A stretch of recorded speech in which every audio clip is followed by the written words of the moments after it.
The room is quiet now. Whatever the day asked of you, and it asked enough, it always does, is finished. The hours have closed over themselves like water over a stone, and here you are at the edge of the only thing that remains, the soft, unhurried country of rest. Let your shoulders find the surface beneath them. Let your breath move at its own pace. There is no arrival to make tonight. There's only the slow, gentle release of a story worth receiving, and you have all the time in the world to receive it. This is a story about someone who never gives up.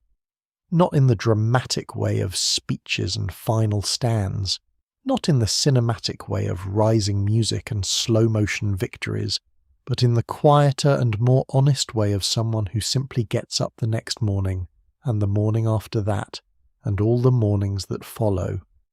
Not because the getting up is easy, but because the alternative, the not getting up, the choosing to stop, is something his particular nature cannot accommodate. His name is Peter Parker. You may already know him by another name. Tonight we're going to find out why the thing that makes him extraordinary is not the name the city gave him, but the belief he carries in his chest, so quietly and so completely that he has almost never spoken it aloud. Begin, if you will, with a house. Not a monument, not a landmark, not any of the architectural markers of significance that history tends to preserve. A modest house on a residential street in Queens, New York, with a front garden that blooms reliably every spring, and a kitchen that produces the specific warmth of meals cooked by someone who understands that food is not primarily about nutrition. The light in that kitchen in the early evening is amber. It has always been amber.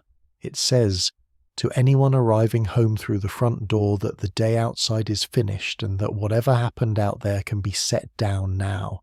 Here, in this place that knows your name. Peter Parker grew up inside that warmth.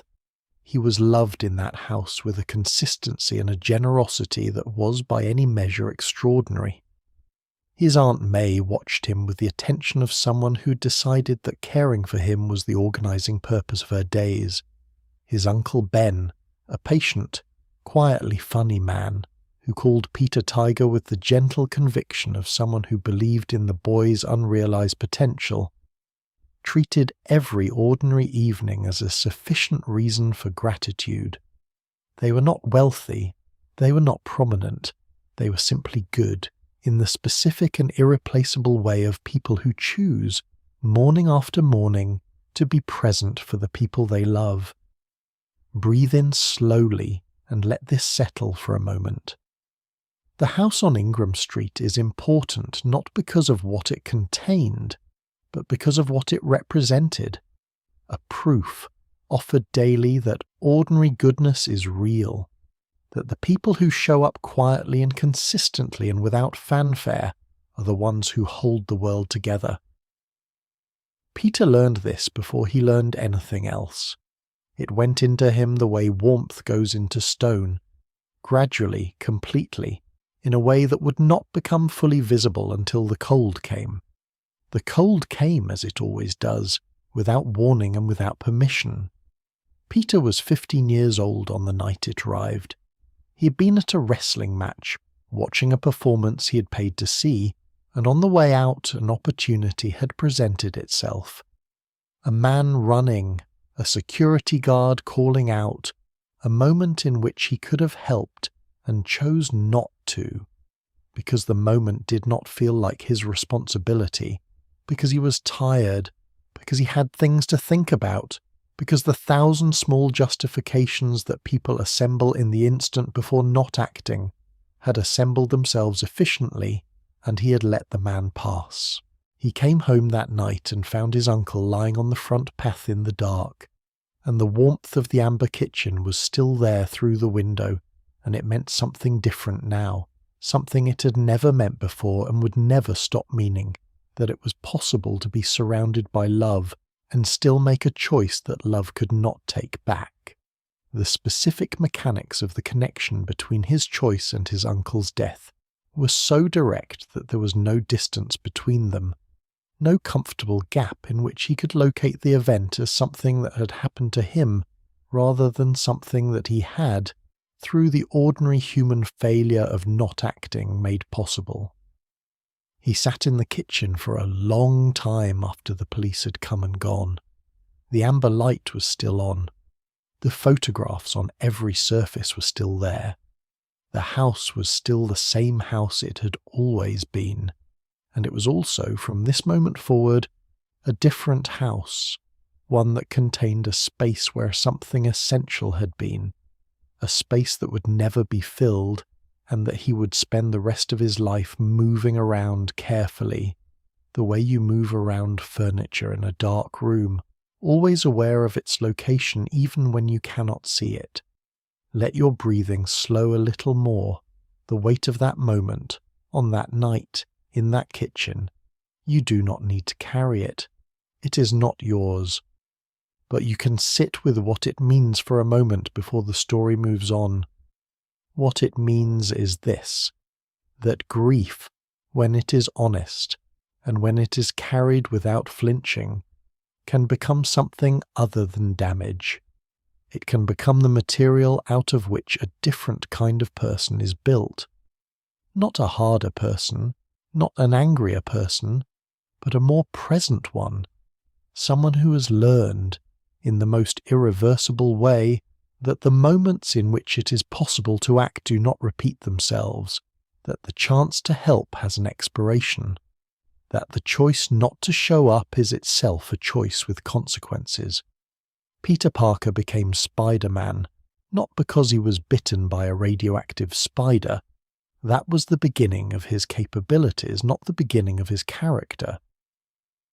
He became Spider-Man because he sat in a kitchen for a long time after midnight and understood, with a completeness that no argument could dislodge, that he was going to spend the rest of his life making sure that what had happened to his uncle did not happen to anyone else while he had the power to prevent it. This was not a grand declaration. He did not announce it to anyone. He simply made it quietly, in a kitchen that still smelled of the person who was no longer going to walk back through its door, and the making of it changed the shape of everything that followed. The city of New York, in those first months of Spider-Man's appearance on its rooftops and bridges, did not understand what it was receiving. A masked figure in a handmade costume, swinging between buildings on threads of his own invention, stopping thieves, and a succession of increasingly improbable threats. It made for good photographs and complex editorials and a great deal of public argument about vigilantes and accountability.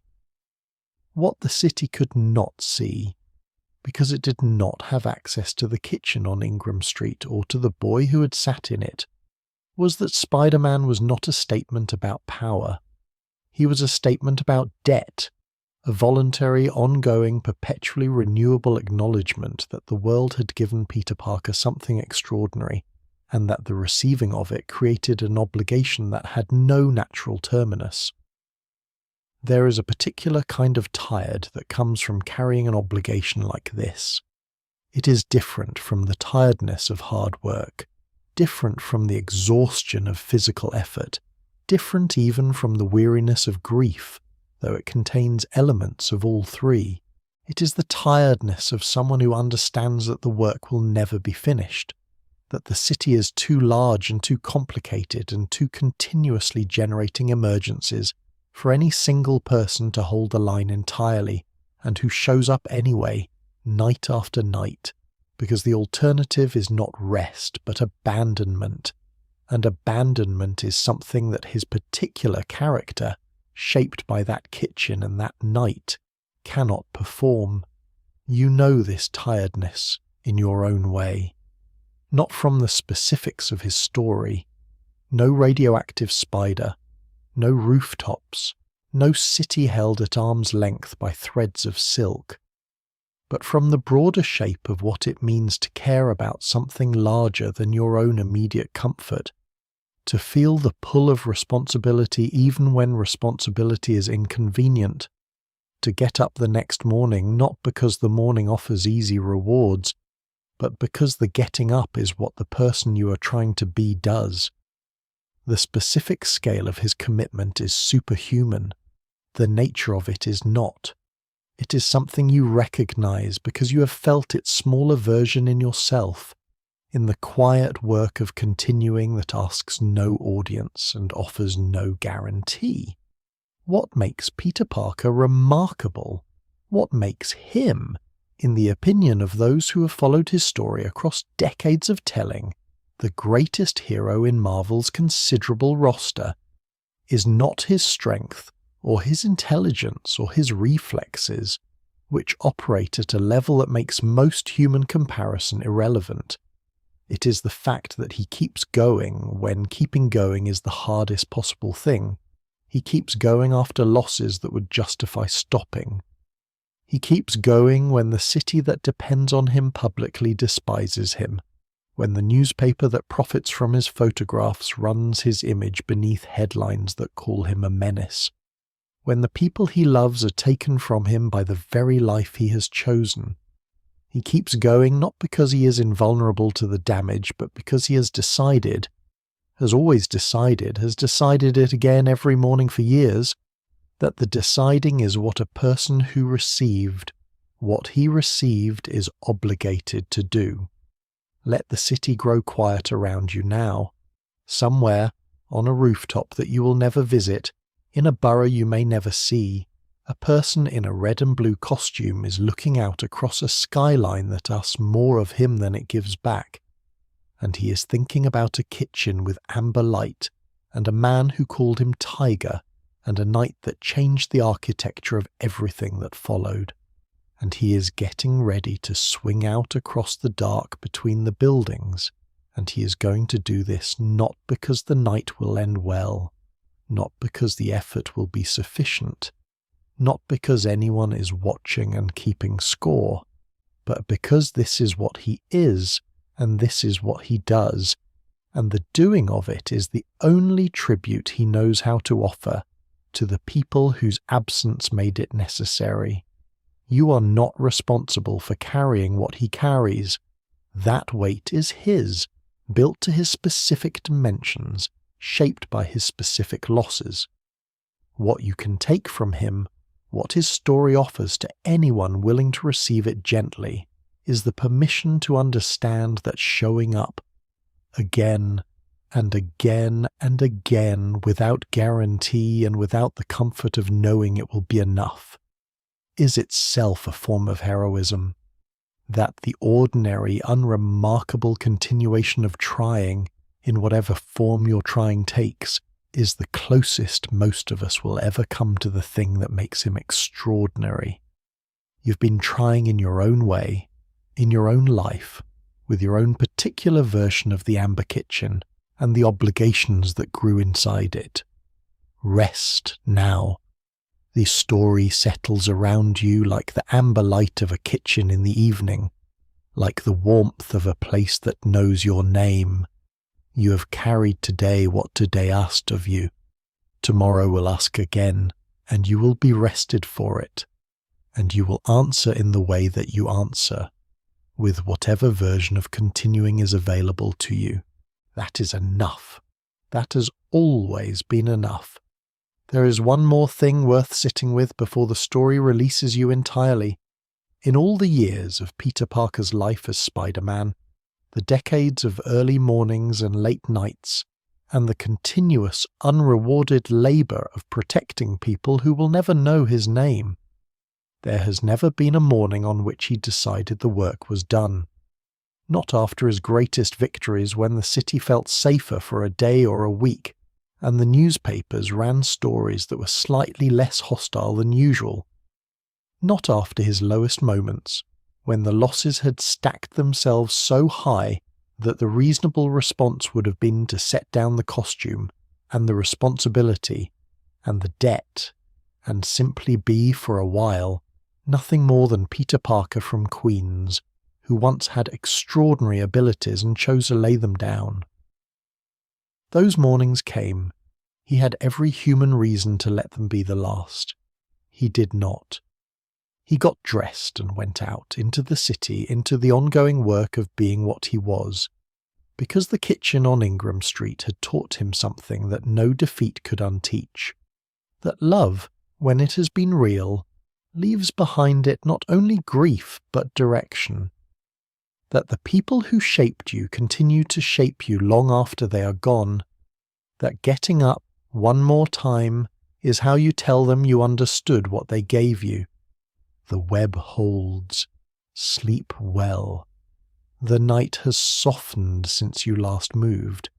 You can feel it, that particular quality of stillness that arrives not at the beginning of an evening, but somewhere in the middle of it, when the day has fully released its grip and the world outside has grown quiet in the way that only certain hours manage. Your breathing has found its own rhythm by now. There is nothing here requiring your attention, only a story, arriving in the dark the way stories do when they are meant for rest, gently, without urgency, carrying its weight in a way that asks nothing of you but the willingness to receive it. So settle a little deeper and let this next chapter come to you. There are sentences that change the shape of a person's life, not because they are complex or because they require sustained intellectual engagement to decode, but precisely because they are simple, because they say the irreducible thing so directly and so completely that there is nowhere to hide from the meaning, no interpretive gap in which a different understanding might take shelter. They arrive, and they land, and afterward the world is organized around them in a way that it was not organized before, and you carry them the way you carry the things that are true, not as objects you are holding, but as structures you are standing inside. Ben Parker had said it to Peter in a dozen different contexts across a dozen different years, each time connecting the principle to whatever specific circumstance had made it relevant. A moment when Peter's intelligence could be deployed to help someone or to diminish them. A moment when knowing something gave him an advantage and the question was what to do with the advantage. A moment when being capable of more than the ordinary required choosing whether to do more than the ordinary. With great power comes great responsibility. Ben had said it the way people say things they genuinely believe, which is without particular emphasis, as though the sentence were simply describing a fact about the world rather than offering instruction about behaviour. This was, in its way, the most authoritative delivery possible.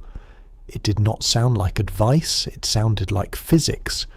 Peter had heard it and understood it intellectually and filed it alongside the other pieces of adult wisdom that children accept on faith and expect to have validated by experience at some later date. He had nodded, probably. He had said yes, probably, in the way that teenagers say yes to things that adults believe are important, which is with sufficient conviction to conclude the conversation and move on to whatever the afternoon had waiting. He had not yet understood the sentence the way it needed to be understood, which was not from the outside as a principle, but from the inside as a mechanism, as the description of something that was actually happening in the world, causally, materially, with consequences that could be measured in the currency of people's lives. The understanding arrived on a November night in a warehouse, and it arrived with the completeness of something that does not permit revision. The man he had let pass was the man who had fired the shot. The power he had possessed in the corridor, the ability to stop someone that very few people on earth could have matched, had been held unused. The responsibility that the power created had been declined. The result was a specific, permanent, irreversible entry in the accounting of the world, one item, long, and entirely unambiguous. He understood the sentence now. He would not need to be taught it again. Pause here for a moment and breathe. Notice the air moving in and out of your body with the steady patience that it has always had. that it has never withheld, that it offers freely to every morning and every night regardless of what those days have contained. You do not need to do anything with this understanding except hold it lightly, the way you hold something fragile, present with it, careful with it, not gripping. What makes Ben's sentence remarkable? What has kept it alive across 60 years of storytelling and across every medium in which that storytelling had been attempted is not its philosophical originality. It is not a new idea. The connection between capacity and obligation has been articulated in various forms by moral thinkers across centuries and traditions. What makes it remarkable is the precision with which it describes the specific emotional and ethical structure of Peter Parker's situation and the permanence with which it embedded itself in the person who most needed to hear it at the moment when he was most capable of receiving it. Peter did not choose this sentence as his guiding principle in the deliberate way of someone selecting a philosophy after careful consideration. He received it as a fact about himself after the evidence had been made unavoidable. The difference matters. Philosophy chosen freely can be reconsidered. A fact absorbed through grief is structural. The costume he made in the weeks after Ben's death reflected this understanding in its construction. He had worn something in the wrestling match and for the television appearance, a rough, practical thing designed for the specific purpose of concealment during a performance. What he made afterward was different in kind, and the difference was not primarily aesthetic. He was meticulous about it in the way he was meticulous about everything he cared about, which was completely and with the attention of someone who understood that the quality of the work was a form of respect for the work's purpose. The web shooters he built from scratch in the workshop that had been Ben's, surrounded by the tools and the half-finished projects of the man he was mourning and honouring simultaneously, were a feat of engineering that most doctoral candidates in materials science or mechanical engineering would have found impressive. He was 15. He built them alone, at night, because the nights were long and the grief needed somewhere to go. The city received Spiderman in those early weeks with the bewildered attention that cities give to genuinely new things, which is to say with a mixture of fascination, suspicion, gratitude, and the immediate impulse to form an opinion and defend it. The Daily Bugle's position was established early. Jonah Jameson, who had built his career and his identity on the principle that power without accountability was inherently dangerous, looked at a masked figure swinging between buildings on self-made threads, and saw in the mask not a practical necessity, but a moral failing. To be powerful and anonymous was, in Jameson's framework, to have the benefits of public regard, without the accountability that public identity required. He was not entirely wrong about this as a general principle. He was entirely wrong about this specific person, who was choosing anonymity not out of a desire to avoid accountability, but out of the structural impossibility of being both Peter Parker and Spider-Man in a world that did not know the two names referred to the same body. But this is one of the things that Peter Parker's life demonstrated repeatedly and without mercy, that being right about your reasons does not protect you from the consequences of how those reasons appear from the outside. He was keeping the secret to protect his aunt, who was now alone and fragile and had already lost more than she should have had to bear. He was keeping the secret because the moment it became public, everything that the people he cared about had built would be vulnerable to every enemy he had made and would continue to make. He was keeping the secret in the service of others, and from the outside, in the absence of any of this context, he looked like someone who wanted the freedom to act without the burden of being known, which was precisely what Jameson's editorials accused him of being. Your breath is slower now, isn't it? The body finds its own pace when the mind stops hurrying it. The chest rises and falls. The distance between one breath and the next grows just slightly longer, just slightly more restful, in the way that evenings deepen without announcing their intention to do so. The trap that the secret created was elegant in its completeness. Peter needed money to continue being Spider-Man, for the chemical compounds that the web fluid required, for the materials the costume demanded, for the ongoing support of a household that was now dependent on whatever he could contribute.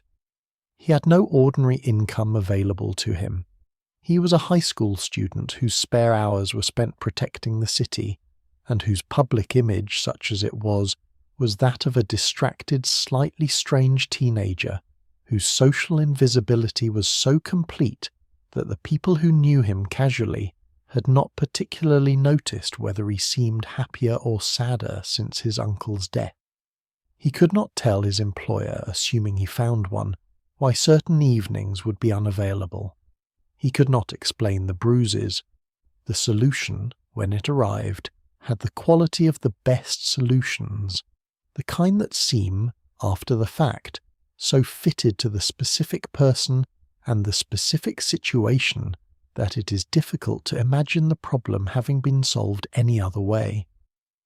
He had always been capable with a camera. It was one of the skills that had grown naturally from his scientific temperament.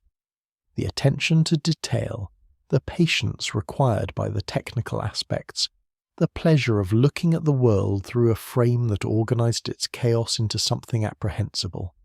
And he was, by definition, present at every Spider-Man incident in the city. He was not merely an eyewitness, he was the event. The photographs he brought to the Daily Bugle were exceptional, and they were exceptional because no other photographer on Earth had access to the angles he could achieve. The intimate, kinetic, high above the street perspectives that communicated the reality of Spider-Man's activity in a way that long-lens shots from fire escapes could not approach. Jameson bought them, because Jameson was many things but not a fool about what sold papers, and then ran editorials condemning the subject of the photographs 2 columns to the right. Peter deposited the checks and paid the bills and made the web fluid and kept going. The irony of the arrangement was something he was never entirely able to make himself numb to, which was perhaps as it should be. Numbness is efficient, but it comes at a cost, and Peter Parker had always chosen feeling over efficiency when the two were in conflict, not because he decided that this was the morally superior choice, but because his character left him no other option. The principle Ben had given him was not a comfort. This is worth saying clearly because there is a version of the story in which great power and great responsibility resolves into something like peace, in which the clarity of purpose that Peter found on that November night provides him with the serenity that the absence of purpose never could. That version is not dishonest exactly, but it is incomplete. The clarity of purpose was real, the serenity was not. What the principle gave him was direction, and direction is not the same thing as peace. Direction tells you where to go. It does not tell you that the going will be easy, or that the going will be recognized, or that the going will not require you to sacrifice, serially and without reprieve, the ordinary things that ordinary lives are made of. He sacrificed them anyway, not loudly, not in a way that invited acknowledgement or sought credit, but in the daily and undramatic way of someone who has decided that a certain thing is necessary and has organized their life around the necessity. The nights he spent swinging between buildings were nights he was not sleeping. The money he spent on web fluid and costume repairs was money he was not spending on anything that might have made his aunt's life easier. The hours he gave to Spider-Man were hours he was not giving to the version of himself that might have flourished in other ways. The scientist, the student, the young man who had been, before everything changed, genuinely beginning to find his footing in the world. Let the quiet come closer now. The story rests for a moment here, and you can rest with it. Not because nothing more needs to be said, but because some things need space around them in order to be fully felt, and this is one of them. That a person, ordinary in most of the ways that make people ordinary, chose to spend his life in service of a sentence that he heard from a man he loved and understood only after it was too late to thank the man who said it. And that the choosing and the continuing to choose, morning after morning, in full awareness of what the choosing cost. This is the whole story, really. Everything else is detail. The web is still out there in the dark, stretched between the buildings of a city that is quieter now than it was an hour ago. And somewhere within it, a person who was given something extraordinary is still deciding, as he always decides, that the gift requires everything he has to give. The night holds him. The night holds you. Both of you are doing, in your very different ways, something that deserves the name of keeping faith. Sleep comes now, if you let it. One breath, and then another. And the dark grows soft around you, and the story continues in the quiet that lives beneath all stories. The warm, unhurried place where the weight of things can finally, for a few hours, be set down. You're deeper now than you were when the night began. You can feel it in the quality of the dark. Softer, closer, less like the absence of light, and more like the presence of something that does not need light to be real. Your body has been settling for a while, finding its positions, releasing the tensions it carried in without quite knowing it was carrying them. This is the work of rest, and it does not require your direction. Simply notice the breath. Simply let the next sentence arrive. The story continues. There is a kind of love that forms slowly and completely, the way a season changes, not in a single day, but through the accumulation of individual mornings and particular conversations, and the gradual discovery that a person who began as a presence in your life has become a condition of it. Gwen Stacy entered Peter Parker's story this way, not with the drama of a first encounter that announces its significance, but with the quiet persistence of someone who was, over time, simply there, in the lecture halls and the corridors and the coffee shops of Empire State University, in the social world that Peter had always found difficult to navigate, and that Gwen moved through with an ease that made it look from a distance like something other than what it was, which was its own form of work, its own set of negotiations. She was intelligent in a way that expressed itself not as performance but as genuine engagement. Someone who found the world's contents interesting and who communicated this interest through the specific attention she brought to whatever subject was in front of her.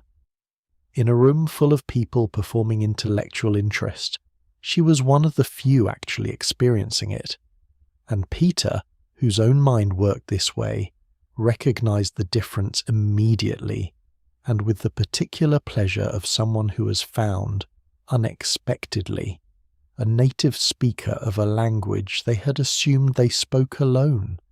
They argued about ideas.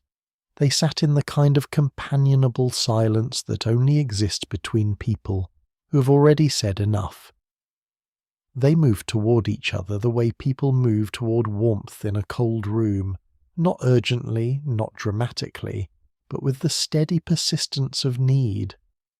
Her father was a man named George Stacy, a captain in the New York Police Department, whose professional life had been built on the same principle that structured Peter's heroic one, though neither of them was yet in a position to say so to the other. He was a man of integrity in the specific and unremarkable way of someone who had decided early in a career that offered many opportunities for compromise, that he was going to do his job honestly and was going to keep doing it honestly regardless of what the doing required. The city had not always made this easy. and it had not always rewarded it, and George Stacy had continued anyway with the quiet stubbornness of someone who has organised his self-respect around a principle rather than an outcome. Peter recognised this quality immediately. He recognised it the way you recognise something you have always known by another name. Breathe here. Let the air move slowly into your chest and slowly back out. In a while you will drift further, and the story will travel with you. But for now there is this. Two people finding each other in the specific way that people find each other when they are both, underneath their various competencies and their various carefully maintained surfaces, quietly looking for someone who knows what they know and will not require them to pretend otherwise. This is what Gwen Stacy was for Peter Parker. Not a rescue, not a solution to any of the problems his life had accumulated, but a genuine presence. A person who wanted him specifically, who made his particular version of being a person feel like something worth being rather than something requiring constant management. The complication, as always, was the secret. Not in the crude sense of deception. Peter was not dishonest with Gwen in any of the ways that matter most to honesty, but in the structural sense that the secret imposed. He could be fully present with her as Peter, could give her the version of himself that existed in classrooms and coffee shops and the ordinary social world that they both moved through. He could not give her the other version, the one that left through windows after she fell asleep and returned before dawn with bruises he would explain vaguely or not explain at all. The gap between what she knew and what was true was not a gap in his feeling for her. It was a gap in his capacity to let the feeling be fully known, which is a different and in some ways more costly kind of incompleteness. Her father saw the gap. George Stacy was a man who made his living reading people, noticing the distance between the surface of a person's presentation and the reality beneath it, identifying the tells that most people cannot suppress entirely, no matter how carefully they manage their public selves.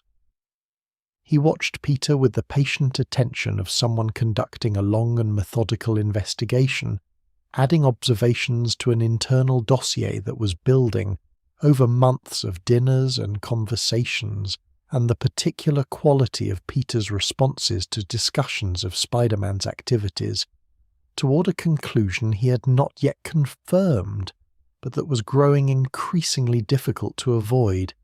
He liked Peter. This complicated the investigation in the way that liking someone always complicates a careful reading of them, not distorting it exactly, but investing it with stakes that made the conclusions matter more than they would have otherwise. The afternoon of the construction site arrived without announcement, as these afternoons always do. A confrontation between Spider-Man and Dr. Octopus, the kind of high-altitude, high-damage encounter that the city had by then developed a complicated relationship with, equal parts gratitude for the hero's intervention and dread of the collateral consequences, produced, in the chain of events that followed from it, the moment that would permanently alter the remaining architecture of Peter's life. A section of scaffolding gave way above the crowd that had gathered below. George Stacy was in that crowd. He moved toward the danger rather than away from it, in the way that the people who spend their lives moving toward danger do when danger arrives. Because this is simply what they do, because the direction of their response to threat has been established through years of practice and has become, at this point, closer to instinct than to decision. He was injured protecting people below. Spider-Man reached him. The noise of the city continued at its ordinary volume around them. Police radios, distant voices, the sounds of an afternoon that was not pausing for what's happening in this particular corner of it. And within that noise, in the specific quiet that forms around something that is ending, George Stacy looked at Peter through the mask. Not at the mask. At Peter. with the directness of someone who has known for a while and has decided that there is no longer any reason to leave the knowing unspoken. He said Peter's name. He said he had known. He said it the way people say things they've been holding carefully for a long time, with the relief of release rather than the energy of revelation. And then he asked, in the time that was available to him, for one thing. Not an explanation, not an accounting, not any of the things that the situation might have seemed to call for. He asked Peter to take care of Gwen. Simply that, in the voice of a father who was not going to be there to do it himself and who needed to know that it would be done. Peter said yes. The ambulance did not arrive in time. Let this rest in the room for a moment without comment. The weight of it is what it is. A good man, gone in an afternoon. A promise made in the specific crushing circumstances that make promises permanent. You do not need to do anything with this. You can simply be present to it, the way you can be present to the weight of something without being required to lift it. The weeks that followed moved through Peter's life with the quality of weather that has settled in for the long term.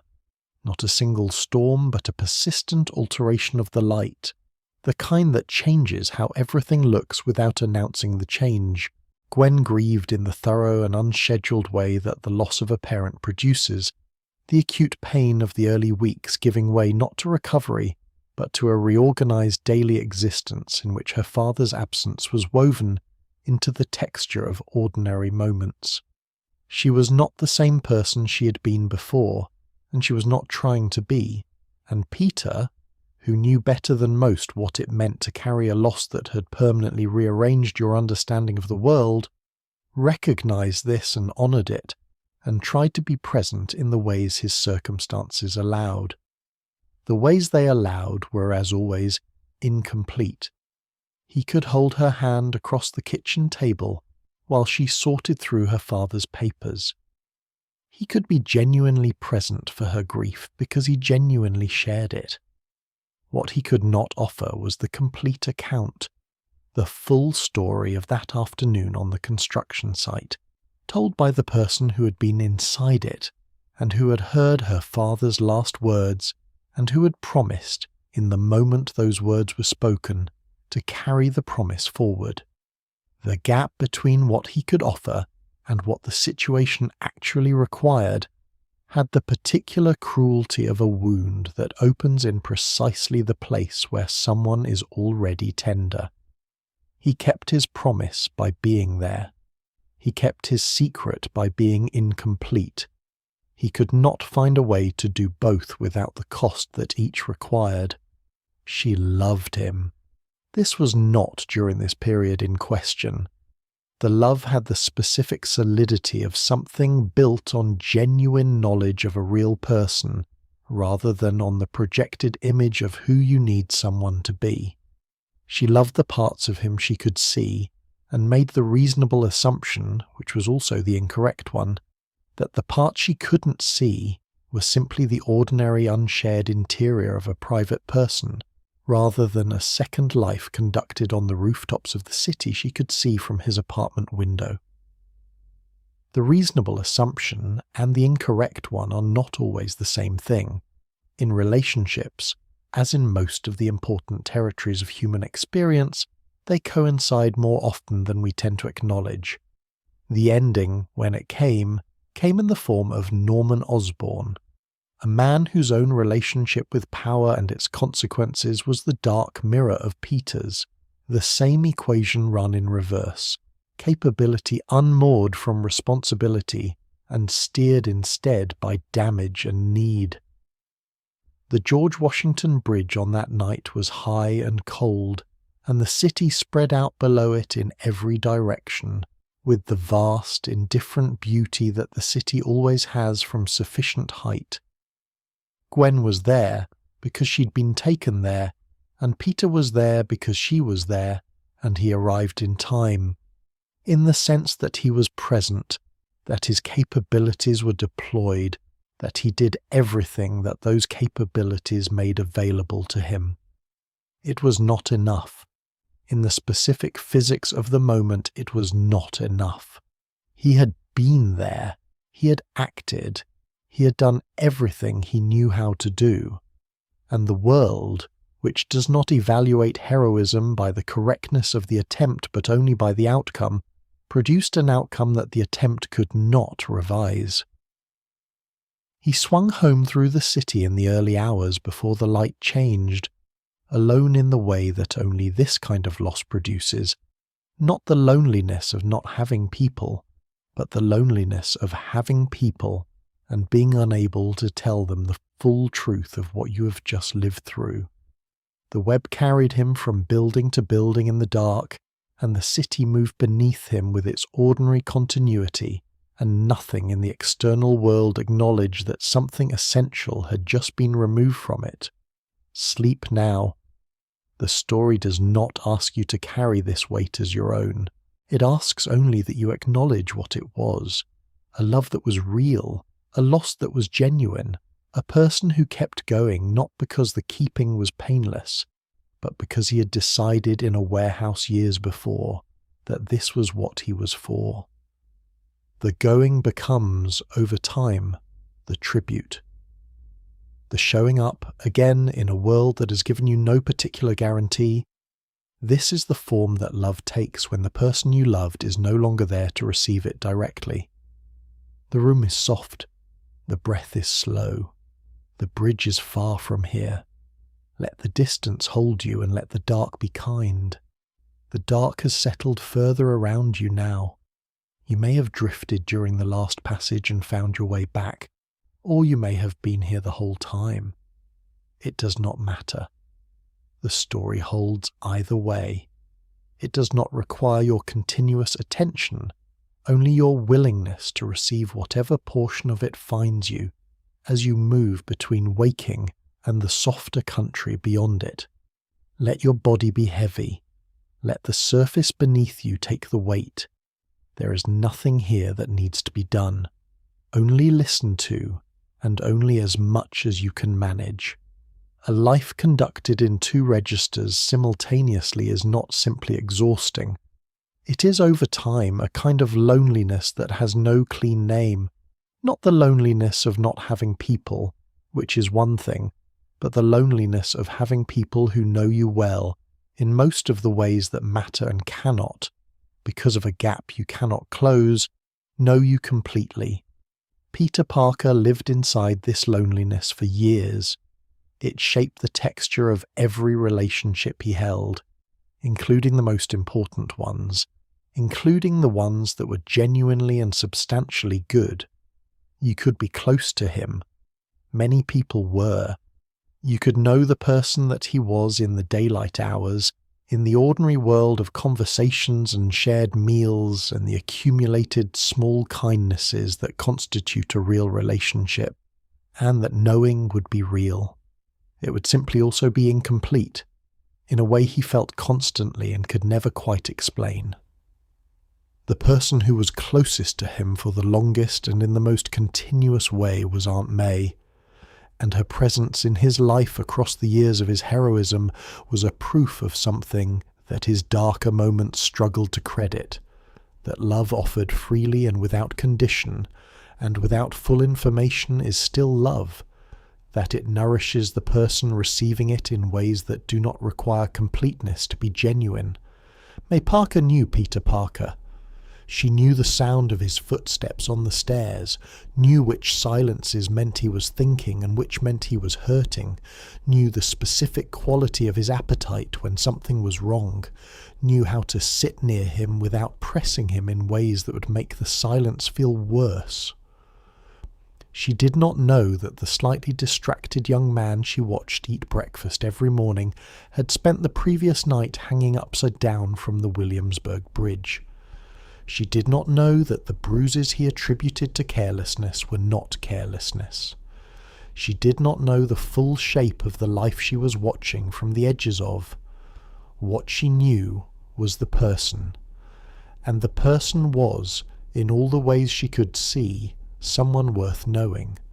someone with his uncle's moral seriousness and his uncle's capacity for patient love, someone who had been tested by losses that would have diminished other people and had emerged from them not harder but more tender, someone who showed up for her with a consistency and a devotion that she found in the years after Ben's death, when the house was quieter and the days were longer, genuinely sustaining.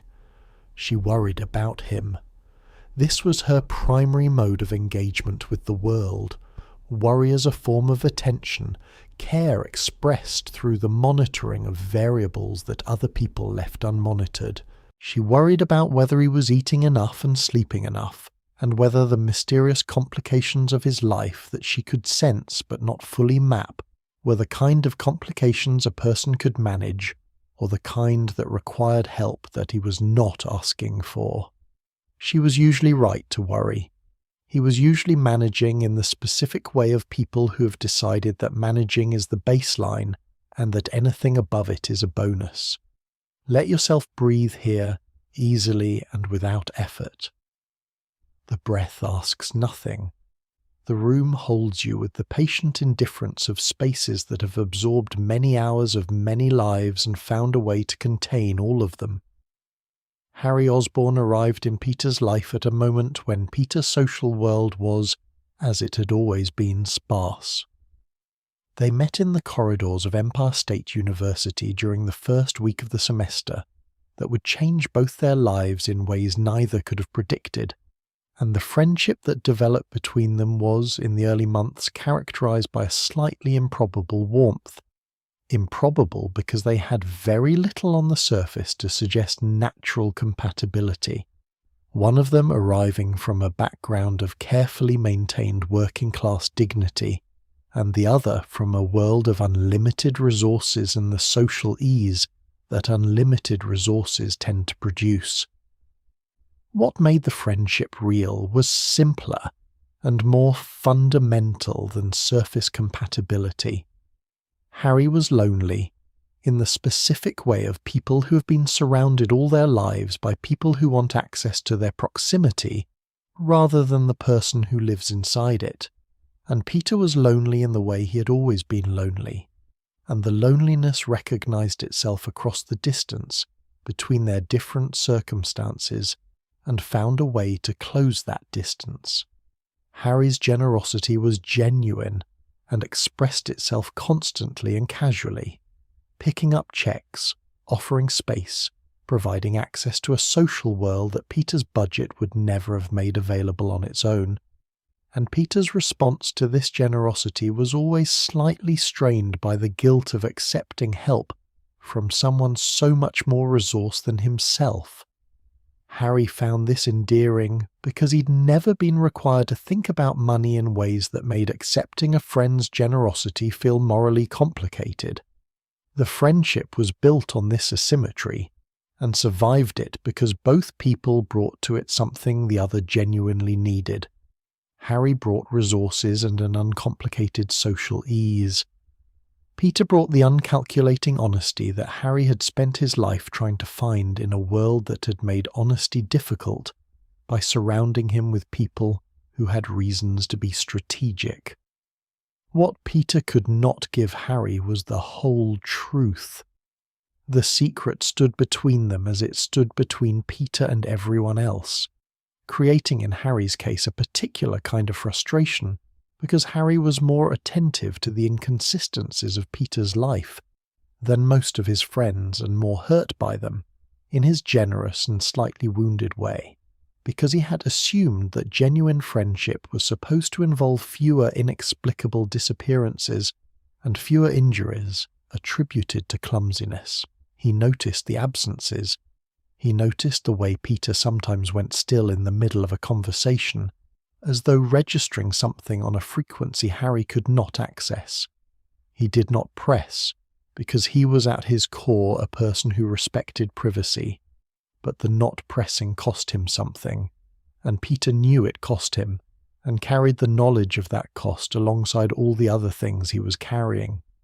The arrival of Norman Osborn in the background of Harry's life, and by proximity in Peter's life, introduced a different kind of weight into an already complicated situation.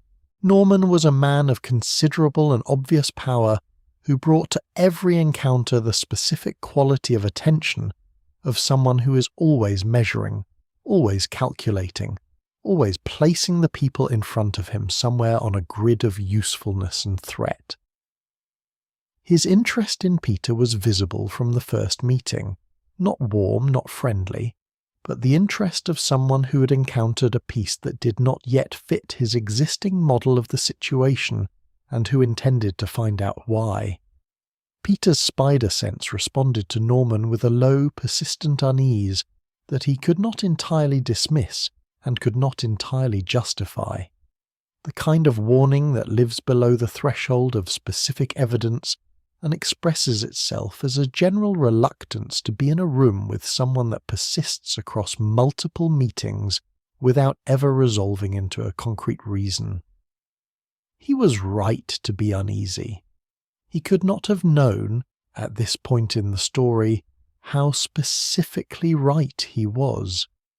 The knowledge would come, as the most consequential knowledge in Peter's life always came, suddenly and at enormous cost, and in circumstances that made the emotional processing of it structurally impossible, because the circumstances themselves were already demanding everything he had. The friendship with Harry deepened through the college years in the way that friendships deepen when they are real, and when the two people involved are both, underneath their various presentations, honest in the ways that matter most to sustained intimacy. They fought about things that friends fight about. They forgave each other with the ease of people whose investment in the friendship is greater than their investment in being right. Harry's struggles, with his father's expectations, with his own sense of inadequacy, with the substances that became increasingly central to his management of a nervous system that had never been given the tools to regulate itself through healthier means, were visible to Peter, and Peter's response to them had the quality of someone sitting with a difficulty rather than trying to fix it, which was sometimes the most the friendship could offer, and which Harry, whose life had contained too many people trying to fix things, sometimes found more sustaining than a solution would have been. Pause here.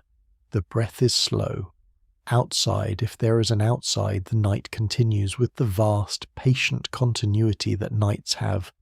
Inside, here, there is only the sound of rest taking hold, gradually and without announcement. What Peter's two central friendships shared, his relationship with May, his relationship with Harry, was the quality of being genuinely good in their visible dimensions, while being permanently, structurally incomplete in the dimension that the secret created. He was fully present in them in every way he could be fully present. The presence he could offer was real. It nourished the people it was offered to, and it nourished him in return, and neither of those things was negated by the incompleteness. But the incompleteness was also real, and its particular texture, the knowledge that the people who loved him most were loving a version of him that was substantially but not entirely the whole person, was a loneliness he carried through every warm moment and every ordinary evening and every kitchen conversation that was exactly what it appeared to be, and also, underneath, slightly more than that. There is a way to understand this loneliness that is not simply sad. It is the loneliness of someone who has decided that other people's safety matters more than his own comfort, who has organized a central dimension of his interior life around a protection that costs him something he cannot recover, but that he continues to assess as worth the cost. This is not a small thing.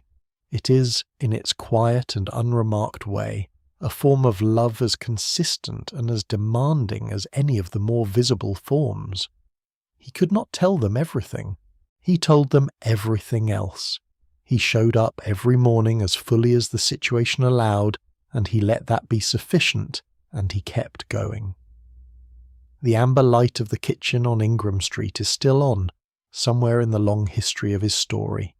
May is still there, tending the garden and making the tea and worrying with the focused devotion of someone who has made caring into a practice. The friendship with Harry persists across complications that would end lesser friendships, finding its way through grief and misunderstanding and the weight of things unsaid towards something that survives. The people in Peter Parker's life who stayed, who chose him specifically, in the incomplete version that was all he could offer, constitute a form of evidence against the belief he absorbed in that dark kitchen years before. Not a disproof of it exactly, but a complication, a suggestion that the universe's attitude toward his happiness might be more ambivalent than his worst moments insisted. Rest in that ambivalence tonight. It is softer than certainty in either direction. The people who stayed in Peter Parker's life, who chose to remain through the gaps and the absences and the unexplained bruises and the half-answers, were not staying despite the incompleteness. They were staying because something in him, the visible part, the present and honest and warm and fundamentally decent part, was sufficient reason. Sufficient, and then some. The incompleteness did not cancel what was there. It simply lived alongside it, as incompleteness lives alongside most of the things worth having in human life. You already know this. You have your own version of what cannot be fully shown and what is offered anyway, and you are here tonight, having offered it again, and having been held by the people who received it. The dark is kind, the breath is slow. The story continues, but not tonight, not this hour. This hour belongs to rest, and rest is asking nothing of you but your willingness to receive it. So receive it. Let it come. You're further in than you realize. The body knows this even if the mind has not quite caught up. There is a heaviness now, a quality of stillness that is different from the stillness of someone simply lying down, and different too from the stillness of someone trying to rest. This is the stillness of someone resting. It arrived quietly, as it always does, while you are paying attention to something else. Let it hold you. It knows what it is doing. Every great hero carries within the shape of their story a mirror, an enemy who is not simply an obstacle to be overcome, but a reflection, a portrait of what the hero might have become under different conditions, with different choices, with different luck.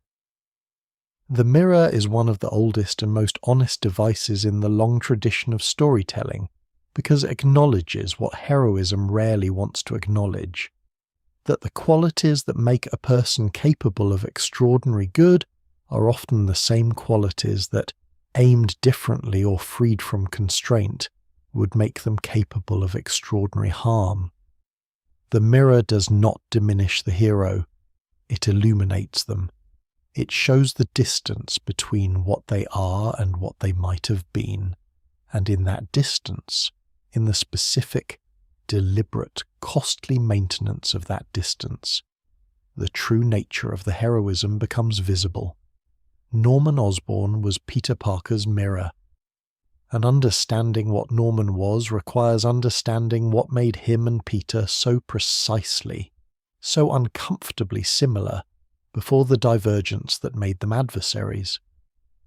Both men possessed intelligence of a rare order, the kind that moves through problems the way water moves through landscape, finding the paths that less capable minds cannot locate, arriving at answers while others are still mapping the question. Both operated in proximity to power that most people never encounter. Norman through the machinery of a corporate empire, Peter through the biology of a radioactive accident. Both had been shaped by loss, and by the specific damage that loss inflicts on the architecture of a person's self-understanding. Both had, at various points in their histories, chosen to exist outside the ordinary boundaries of social accountability. Norman, by building structures of influence and secrecy, that placed his decisions beyond ordinary oversight, Peter by the necessary concealment of a double life that answered to no institutional authority. The divergence is in what each man did with the unconstrained self that these positions made possible. Peter, whose understanding of unconstrained capacity had been written in the ink of his uncle's death, organised his freedom around service. Norman, whose unconstrained self had always been seeking an outlet for the dominance and the rage and the hunger for supremacy that his disciplined public identity had kept, organised into socially acceptable channels, organised his freedom around their release. The Green Goblin was not a different person occupying Norman Osborn's body. It was Norman Osborn with his restraints removed, the authentic expression of impulses that had always been present, waiting with the patience of suppressed things for the conditions that would allow them to surface. Breathe slowly. Notice the way the breath moves without your management of it, the lungs expanding and releasing with the easy competence of something that has been doing this your entire life and requires no instruction from the part of your mind that thinks about things. The body handles the essential work without you. Rest is the same. Let it happen. What Norman's intelligence recognized in Spider-Man, once his obsession had moved past the phase of dismissing the hero as a manageable nuisance, was something more troubling than an obstacle. He recognized a peer, not an equal in the sense of similar values or similar purposes. Norman had long since freed himself from the kind of moral framework that made purposes comparable, but a peer in the sense of genuine capability, someone whose mind worked at a level that matched his own and whose commitment to his chosen course was as complete and as unyielding as Norman's commitment to his. This recognition was, for Norman, the most threatening thing possible. He could outmaneuver lesser minds without particular effort. He could not outmaneuver someone who was also, in their own domain, excellent. The obsession deepened from this recognition, acquiring the specific quality of obsessions between equals, the need not simply to defeat the opponent, but to comprehend them, to find the specific vulnerability that would make their excellence contingent rather than absolute. The discovery of Peter's identity satisfied the comprehension while amplifying the vulnerability. Knowing that Spider-Man was a 17-year-old boy from a modest house in Queens who was selling his own photographs to a newspaper that hated him, who was protecting an elderly aunt on an income that barely covered the materials for his web fluid, who was operating entirely alone without institutional support or organizational infrastructure. This knowledge reorganized Norman's contempt in a direction that was more dangerous than simple contempt. It added a dimension of the personal. The masked hero, who'd been a professional adversary, became a specific young man whose specific life could be found and entered and disrupted in the specific ways that Norman's resources made possible. The Spider's wall was not a wall at all. It was a house on Ingram Street with a garden and a kitchen window, and Norman knew exactly where it was. The terror this produced in Peter was not the terror of physical danger, which his capabilities made manageable, but the deeper and less manageable terror of someone who has discovered that their most fundamental protection is permeable. He had organized everything, every sacrifice, every incomplete relationship, every morning of managed performance, around the belief that the secret held. The secret was the structure inside which his dual life was possible. It was the reason Aunt May's tea kettle was safe on its stove and Harry's friendship continued in the ordinary way of a friendship between two people whose worlds were not at war. The breach of it by someone with Norman's capabilities was not simply a tactical setback. It was a revelation of the fragility of every assurance he'd ever made himself about the safety of the people he was protecting. He carried this forward into every subsequent confrontation with Norman, across the period of amnesia that created a false resolution, across the return of the goblin's memories and the final catastrophic convergence on the bridge. He carried the knowledge of what Norman represented, not just an enemy, but the proof that the distance between the spider's gift used well and the same kind of power used without conscience was not a guaranteed distance. It was a chosen one. It required continuous maintenance. It could not be taken for granted. This is worth a moment of stillness. The room is quiet. You are quiet. What Peter understood about Norman Osborn, and what his story offers to anyone who follows it carefully enough to reach this particular depth, is something older than comic books and broader than heroism. That the qualities which make a person extraordinary in the best sense, and the qualities which make a person dangerous in the worst sense, are not always different qualities. They are sometimes the same qualities, aimed by different values toward different ends.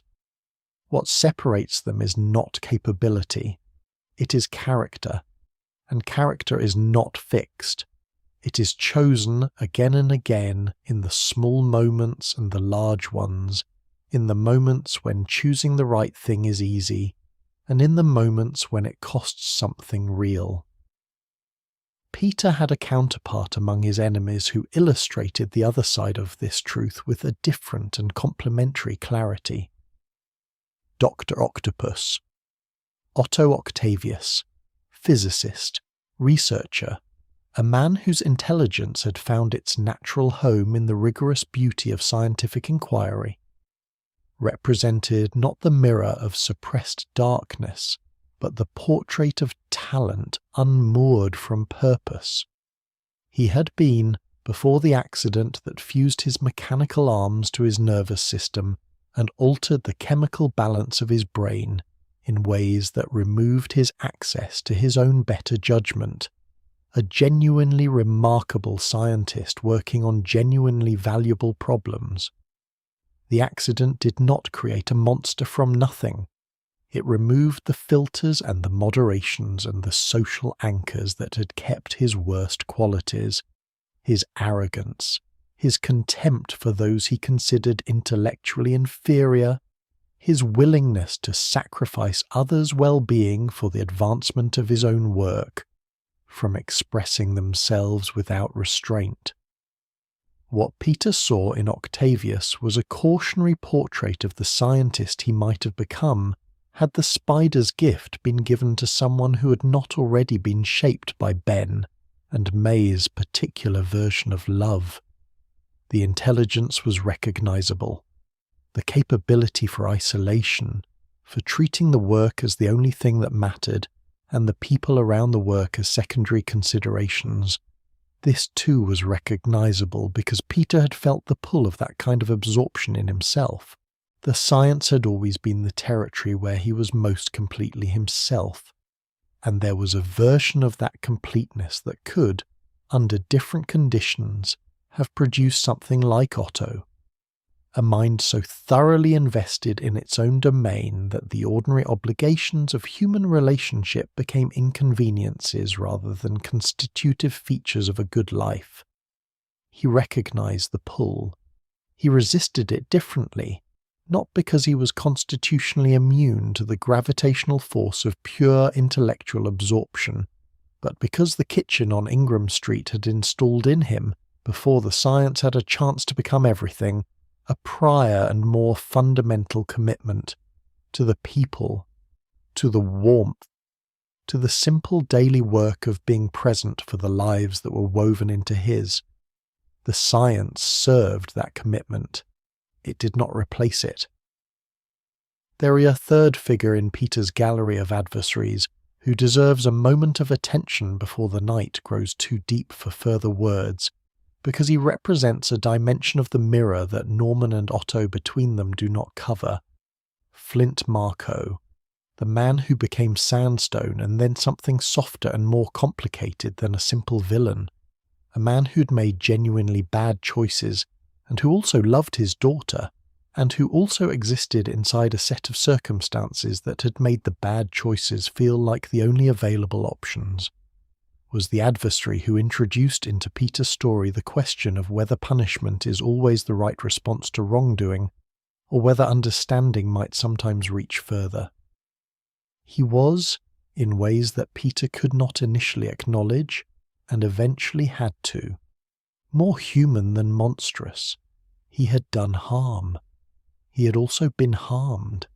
He carried his own losses in the shifting, unstable medium of his body, and what he needed, what the situation actually called for, beyond the tactical management of a threat, was something closer to recognition than condemnation. Peter was not always ready to offer this. He was, by his own standards, sometimes quicker to judge than he wished he were, more invested in the clarity of right and wrong than the messiness of human circumstance sometimes allowed. His moral framework was precise and demanding, and its precision was one of its great strengths, and occasionally one of its limitations.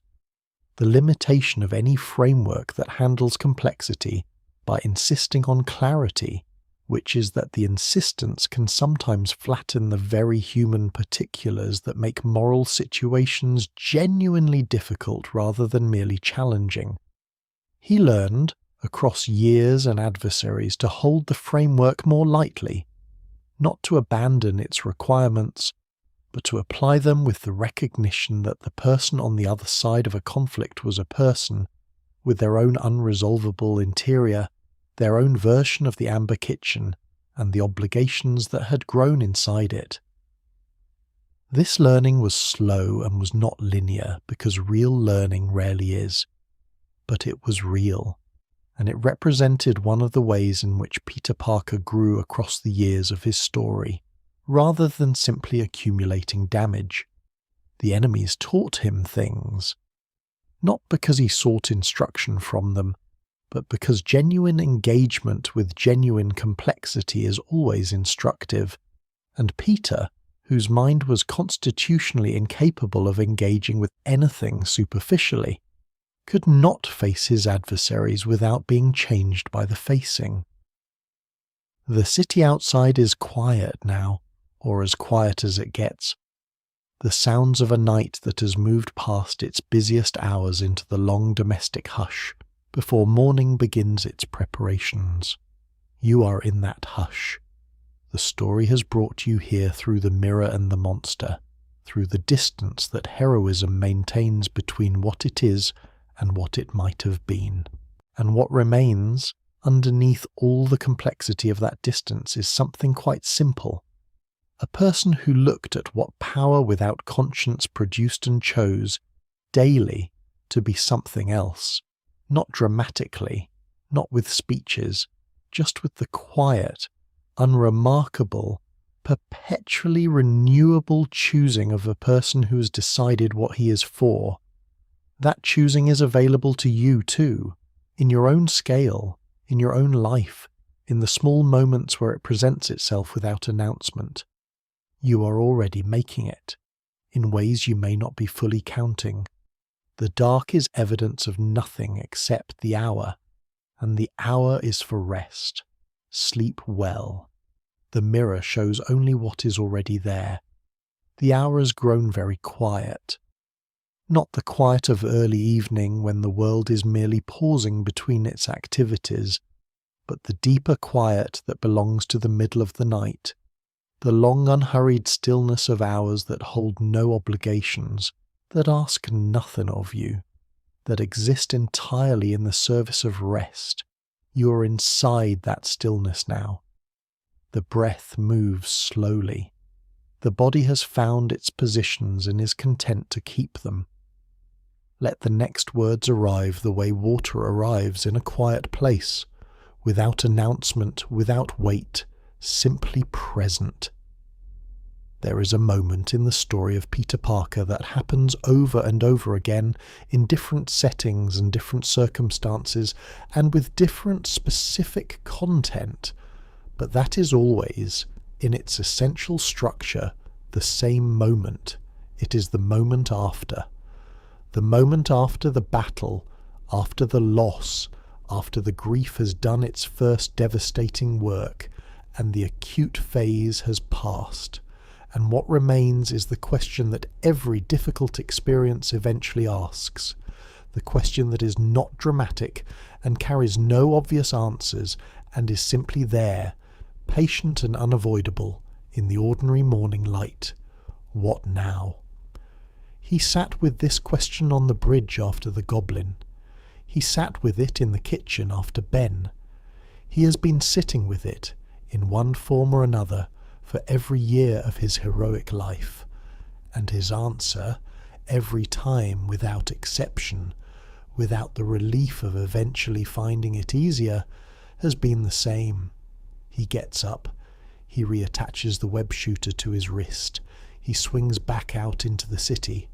Not because the city has changed, or because the grief has resolved, or because some internal calculation has produced a result showing that the continuing is worth the cost.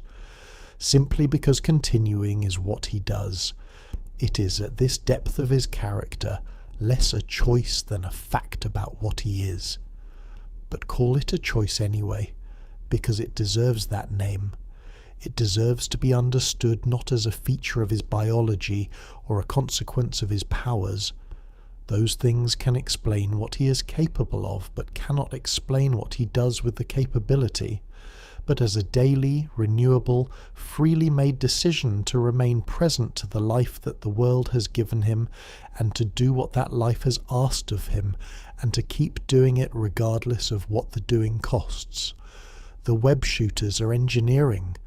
The web is a choice, and the choice, made again and again across years of loss and grief, and the steady accumulation of everything that his life has required him to carry.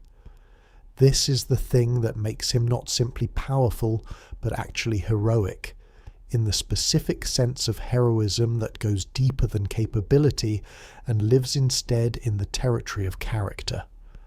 There is a word for what Peter Parker does when he stands up on the morning after a loss and puts on the costume and goes back out into the city. The word is not heroism, though heroism is part of it. The word is not duty, though duty is woven into the fabric of everything he does. The word perhaps is faithfulness. He is faithful to the obligation he took on in a dark kitchen, faithful to the people whose absence installed that obligation in him, faithful to the version of himself that was shaped by Ben's love, and Ben's sentence and Ben's death, into someone who does not get to not show up. Faithfulness is different from heroism because heroism can have a last act, a culminating moment that justifies everything that preceded it. Faithfulness has no last act. It is the practice itself, renewed daily, without culmination, without the relief of completion. This is what Peter Parker has been doing for years. This is the secret that the dramatic rescues and the spectacular confrontations have always obscured. That the real thing is not any of those. The real thing is the morning. The real thing is the next morning. The real thing is every morning. Consider what the alternative has always looked like. Not as an abstract philosophical possibility, but as a real and specific available option at each of the moments when Peter has chosen to continue. After Ben's death, he could have closed the workshop and kept the money from the wrestling match and finished school and gone on to the career that his intelligence made almost inevitable, and let the New York Police Department handle the city's criminals with the resources and the limitations that the New York Police Department had. He had the powers.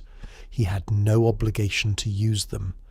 The obligation was something he installed in himself, out of grief and guilt and love, and having installed it, he has maintained it across decades of continuous cost. After the bridge, he could have taken the costume off and folded it away somewhere and let Peter Parker continue without the other name, let the city find some other way to manage its threats. the grief would have as justification enough. Anyone watching from the outside would have understood. He did not. Breathe here, softly. The space between one breath and the next is wider now, isn't it?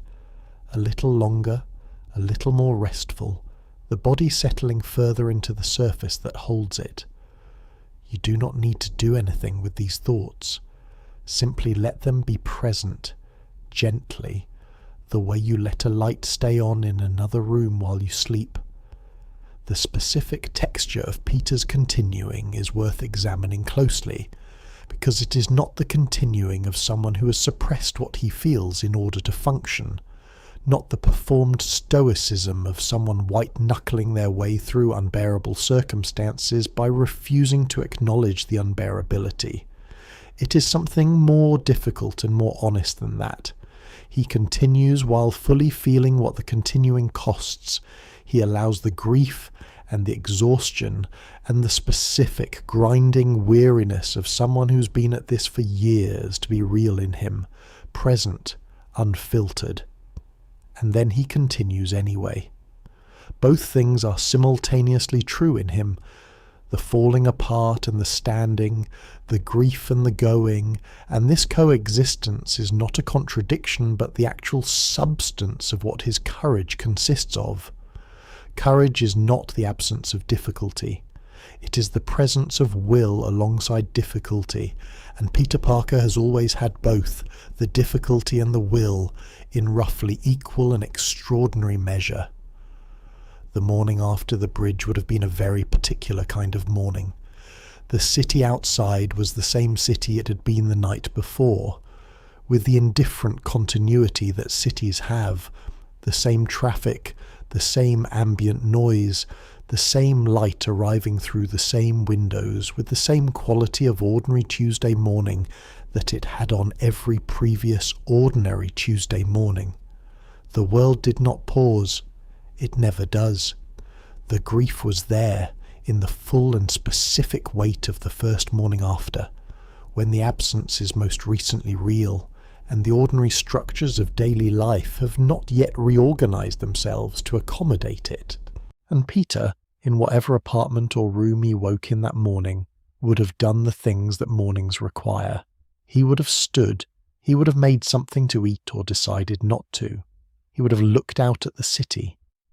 And at some point, in the ordinary middle of that first terrible ordinary morning, he would have put on the costume. Not because the morning rewarded him for it, simply because this was the morning, and the morning required him, and he had never learned to refuse what was required of him. There is a passage in the long history of his story that captures something essential about this quality, a passage that does not belong to any single dramatic confrontation or landmark moment, but to the ordinary ongoing rhythm of his heroic life. He was tired. He was, in the weeks after the bridge, more tired than he had been at perhaps any previous point in his career, carrying the specific compound exhaustion of grief and responsibility, and the continued demands of a city that did not know it was being served by someone who was barely managing the weight of all it required. He swung out on patrol on a night when the cold was sharp and the city was doing its usual thorough job of generating problems that needed attending to, and he handled those problems with the same competence and care he always brought to them. And then he swung back toward home in the early morning hours, and he sat for a while on a rooftop somewhere in Queens, with the city spread out in every direction below, and above the glow of the city, the sky, the particular shade of dark that city skies have, never fully black, always this residual amber, and he thought about Ben and Gwen and Captain Stacy, and about the morning that would come, and the patrol that would follow it, and the one after that. He did not arrive at any conclusions. There were no conclusions available, no framework that resolved the weight of what he was carrying into something that felt manageable, or adequate, or even simply true in a way that could be repeated as a comfort. He simply sat with it, the way he had always sat with the things that could not be resolved, not avoiding them, not pressing on them, just being present alongside them on the cold rooftop, with the amber sky above and the city below, until the cold grew sufficient to send him home and sleep grew sufficient to take him under. Then he went home and slept and got up when the alarm rang and did all of it again. This is the heroism that no monument has ever been built for.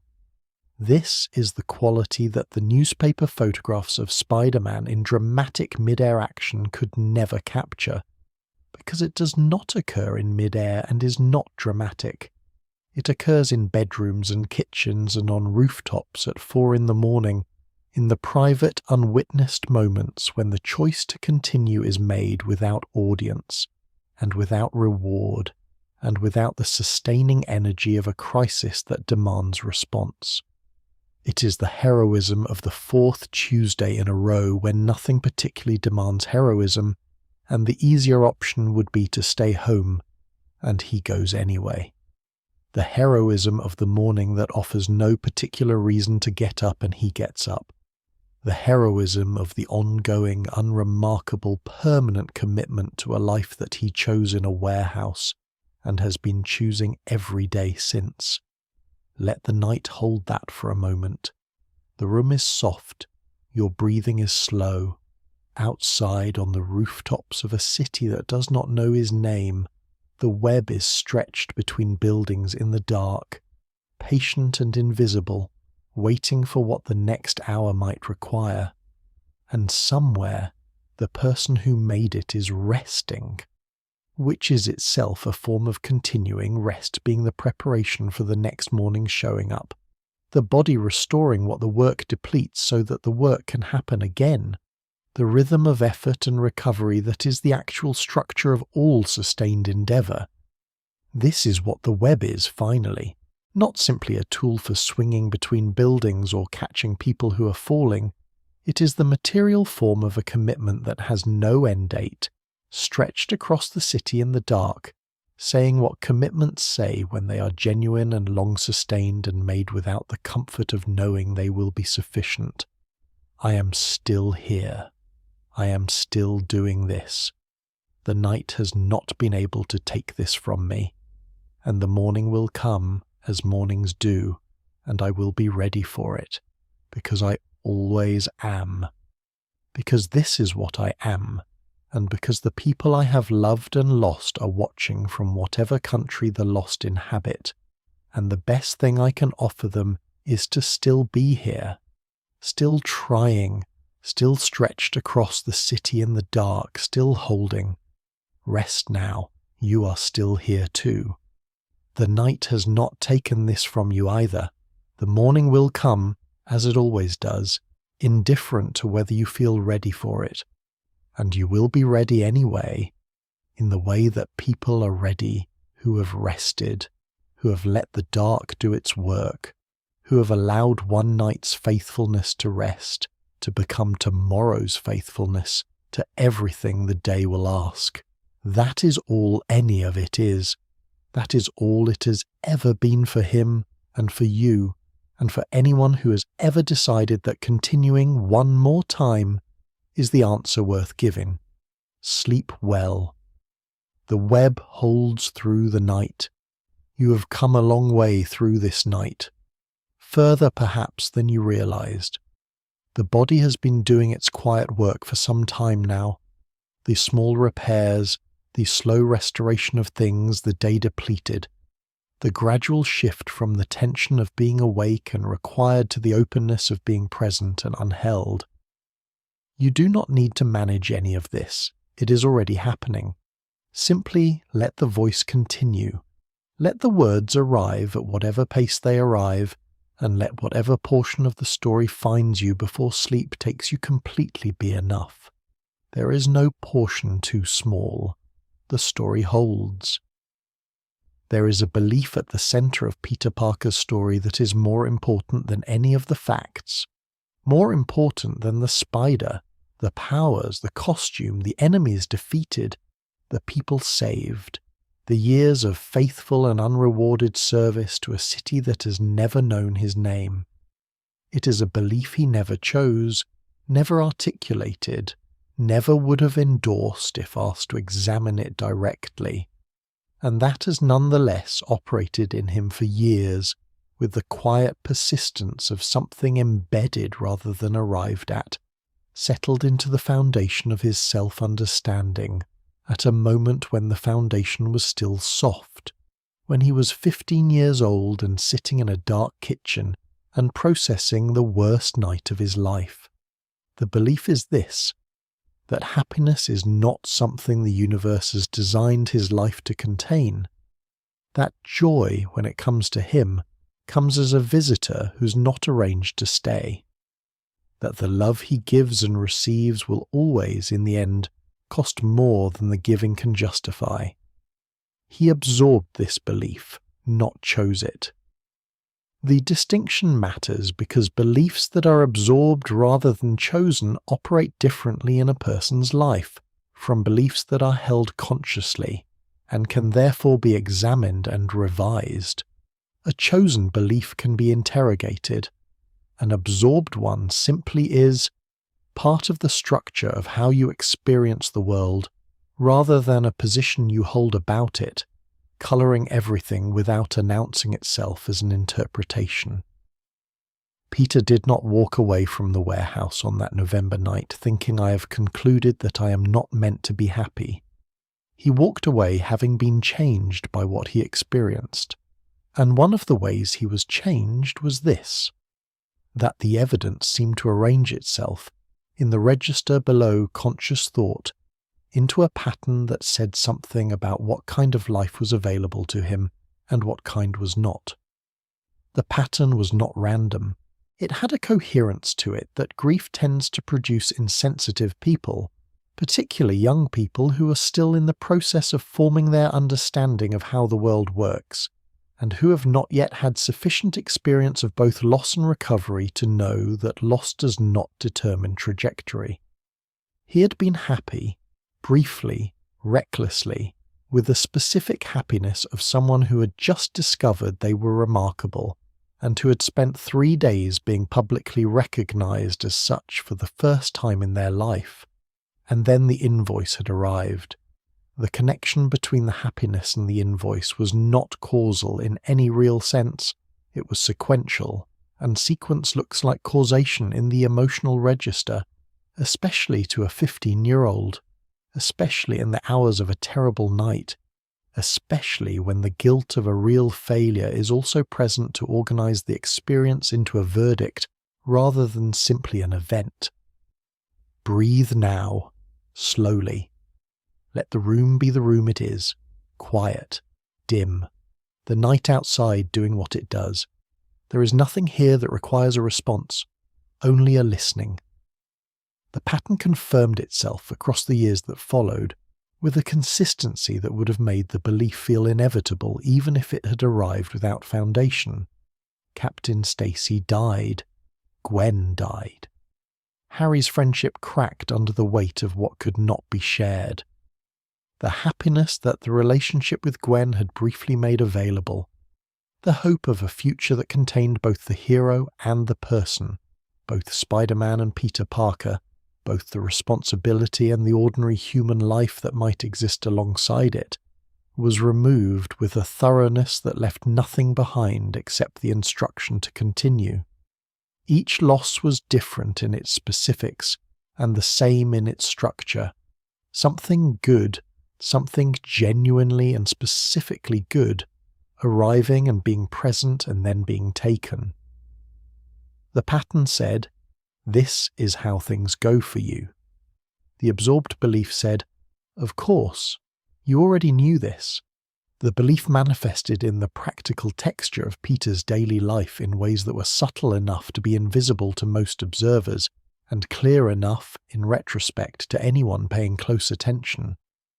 He was reluctant, in a way he could not fully explain, to allow himself to want things he was not certain he could have without cost. He approached good news with a quality of wariness that was not pessimism.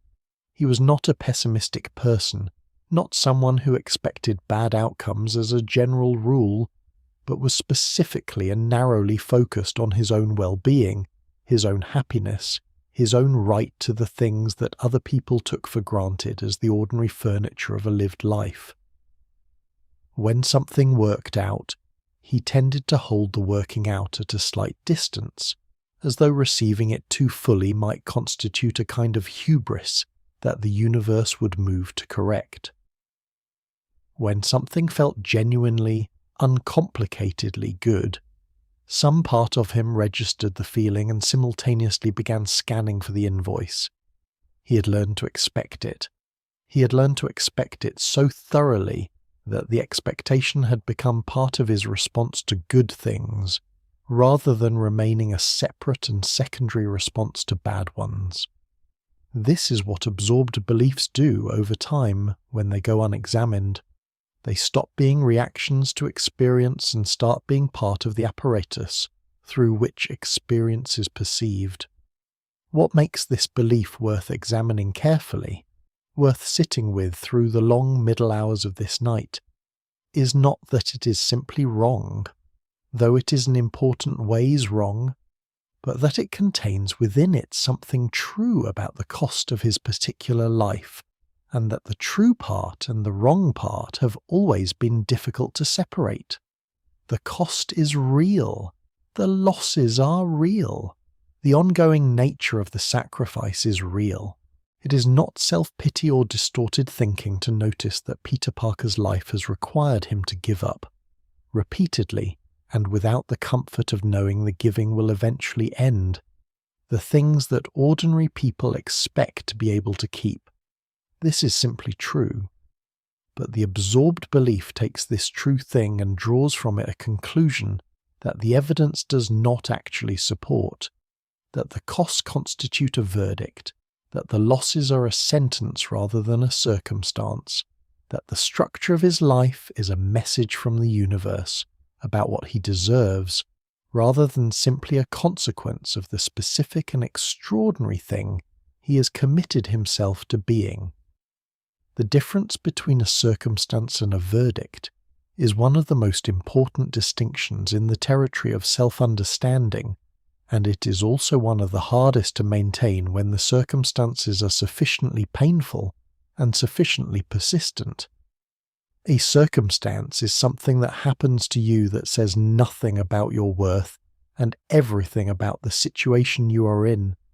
A verdict is something that says something about your worth and derives its authority from the circumstances as evidence. Peter Parker, at his most honest and most clear-sighted, understood the difference. Peter Parker, at 3 a.m. on a rooftop in Queens after a year that had taken more than it gave, sometimes could not feel the difference at all. Both were present in him, the clarity and the absorbed verdict, coexisting in the improbable simultaneous way that contradictory things coexist in people who are both intelligent enough to see past their own distortions and human enough to be subject to them anyway.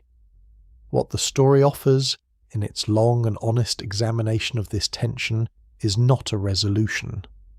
It does not arrive at a moment where Peter Parker sits down with himself and works through the absorbed belief with sufficient rigour to dismantle it entirely and replace it with a healthier conviction about his own worthiness of happiness. Real psychology does not produce these moments, and Peter Parker's story is, at its best, real psychology rendered in the idiom of the extraordinary. What the story offers instead is something more modest and more true, the observation that the belief, though present and influential, has never been the whole story. That alongside the absorbed verdict about what he deserves, there has always also been, in the amber kitchen, in Harry's easy laughter, in Captain Stacy's steady regard, in the warmth of Gwen's particular quality of attention, evidence of a different kind, evidence that said, you are worth knowing, you are worth caring about. The love directed at you is not mistaken or provisional, it is real, and it is for you specifically, and the person it is for deserves it. He has not always been able to hear this evidence over the noise of the absorbed belief, but the evidence has never stopped arriving, and there is something in that persistence, in the fact that the world has kept offering him the raw material for a different conclusion about himself, even when he has not always been equipped to receive it, that the story seems to offer as its quietest and most sustaining argument. Not that happiness is guaranteed, not that the losses will be retroactively justified, simply that the universe's attitude toward Peter Parker's happiness is more ambivalent and more open than the belief installed in a dark kitchen has always insisted. There is something else the story shows, quieter still, that tends to get overlooked in accounts of his life that focus primarily on the losses. In the years between griefs, in the ordinary weeks and months that did not contain a catastrophe, that did not present the invoice he was always half expecting, Peter Parker was not unhappy. He was tired, often. He was stretched beyond what most people could sustain, regularly. But he was also, in the laboratory, genuinely delighted by the problems his work presented. He was moved by the city he protected in ways that went beyond obligation, by its textures and its skylines and the specific quality of the light on winter mornings when he swung above it, and it spread in every direction, like something that had chosen, on this particular morning, to be beautiful. He laughed at his own jokes with the same slightly embarrassing enthusiasm that Ben had always laughed at his. He felt the satisfaction of a good day's work with a completeness that people who have found their actual purpose know, and that people who have not found it sometimes spend their whole lives looking for. These moments were real. They were not footnotes to the losses. They were the other half of a life that the absorbed belief kept insisting was defined entirely by what it had cost. The belief was incomplete. It had always been incomplete. The incompleteness was the part worth attending to. The night is very deep now. The breath is very slow. The amber kitchen is still lit somewhere in the long distance of his story, and May's garden is still blooming in spring, and the web is still stretched across the city in the dark, and all of it is evidence of something that deserves to be received, that a person who has given what he has given, with the faithfulness and the completeness and the continuous uncelebrated courage with which he has given it, is not someone the universe has sentenced to unhappiness. They are someone the universe has asked to carry something very heavy.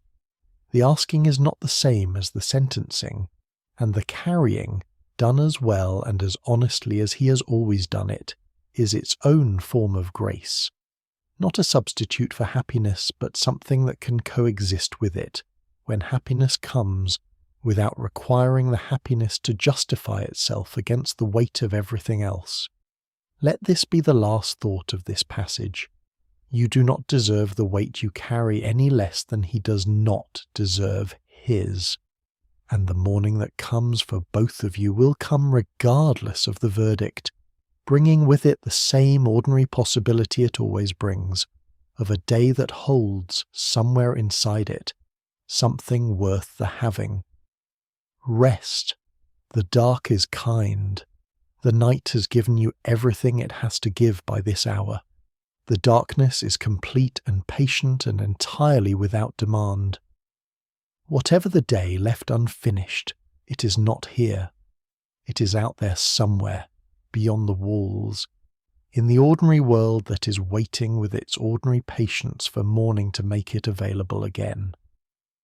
Here there is only the breath, moving in and out with the slow reliability of something that has never once asked for your attention and has never once failed to do its work. Let the words come in the same way, without effort, simply arriving. There is a question that sits at the heart of Spider-Man's 6 decades as a character, And it is not the question of his powers or his rogues gallery or the specific storylines that have made him famous. It is a simpler and more interesting question than any of those. It is, why him? Why, of all the characters that the Marvel Universe has produced, characters with more dramatic powers, more unambiguous victories, more straightforwardly inspiring origins, why is it Peter Parker who has become the one that people hold most closely, who has generated more genuine emotional investment across more generations of readers and viewers than any of his peers, who has been described by so many different people in so many different contexts as the hero they most feel they understand and most feel understood by? The answer is not complicated once you arrive at it. But getting to it requires going somewhere that hero stories do not usually go, which is into the specific, ordinary, unspectacular texture of what it actually feels like to be a person trying to do the right thing in a world that does not reliably reward the trying. Every other hero in the Marvel pantheon was, in important ways, exceptional before their powers arrived. Tony Stark was a genius industrialist. Steve Rogers was a person of extraordinary moral clarity who simply needed a body adequate to his character. Thor was a god. Bruce Banner was one of the foremost scientific minds of his generation. The powers, in each case, arrived into a container that was already remarkable. They amplified and complicated what was there, but they did not need to do the work of creating something from nothing. Peter Parker was different in kind. Before the spider, he was a 15-year-old boy from Queens who was awkward at parties and was being bullied at school and had homework to finish, and a camera he was learning to use well, and a home that felt warm and safe, and an interior life that was large and rich, and not yet visible to any of the people around him. He was not exceptional in any way that the world had yet noticed. He was ordinary in the specific sense of being unremarkable from the outside while being, from the inside, exactly the kind of fully dimensional human being that ordinary people almost always are. This is the source of his power over the people who follow his story. Not the wall crawling, not the spider sense, the ordinariness, the recognizability of the container into which the extraordinary was poured.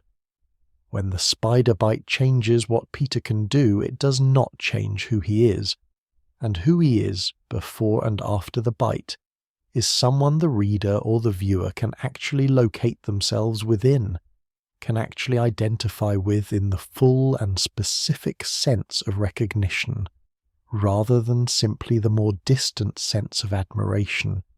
You cannot be Thor, you cannot be Tony Stark, not really, not with the inherited wealth and the irreducible genius and the specific texture of a life shaped by those things from birth. You can be Peter Parker, you have been Peter Parker, in your own way, in the particular version of being 15, and uncertain and surrounded by people who do not yet see you clearly that belongs to your own history. The spider bite is a fantasy. Everything before it is a memory. Rest here, softly. Your breathing has found the pace it finds when sleep is close. Not the deliberate slow breathing of someone trying to relax, but the natural, unconsidered rhythm of a body that has released the task of trying. Notice it without changing it. Let the next sentences arrive. What Peter Parker's ordinariness does, in the story, is something more than create identification. It creates a specific and very particular kind of hope. The hope that the ordinary is not a limitation but a foundation, that being the person you actually are rather than the person circumstances have not yet allowed you to become is not a deficit condition but a starting point from which anything is possible. He did not become Spider-Man because he was already extraordinary. He became Spider-Man because he was ordinary in all the ways that produce genuine character. Curious, caring, morally serious, capable of loyalty and humour, and the specific stubborn decency of someone who was raised right and took the raising seriously. And because those ordinary qualities, given an extraordinary situation to work in, turned out to be precisely what the situation required, the web shooters are remarkable. The character that chooses how to use them is not remarkable in any special person sense. It is remarkable in the way that genuine character is always remarkable, through the consistent, unremarkable practice of being what you are in the situations that your life presents, without waiting to be fully ready or fully resourced or fully certain that the effort will be sufficient. His humour is part of this. It is worth pausing on because it tends to be treated as decoration. The quips and the mid-combat observations and the self-deprecating commentary that have become as definitional to the Spider-Man character as the red and blue suit. But the humour is not decoration. It is evidence. It is evidence of someone who has found a way to remain genuinely present in the absurdity of his own situation. Someone who can be hanging upside down from the ceiling above a bank robber in a mid-range villain costume and find this genuinely, specifically funny, and communicate the finding with a precision and a timing that suggests a mind that is fully engaged with the comedy of its own predicament rather than performing detachment from it. This is a quality that takes real security to produce, and the security is real.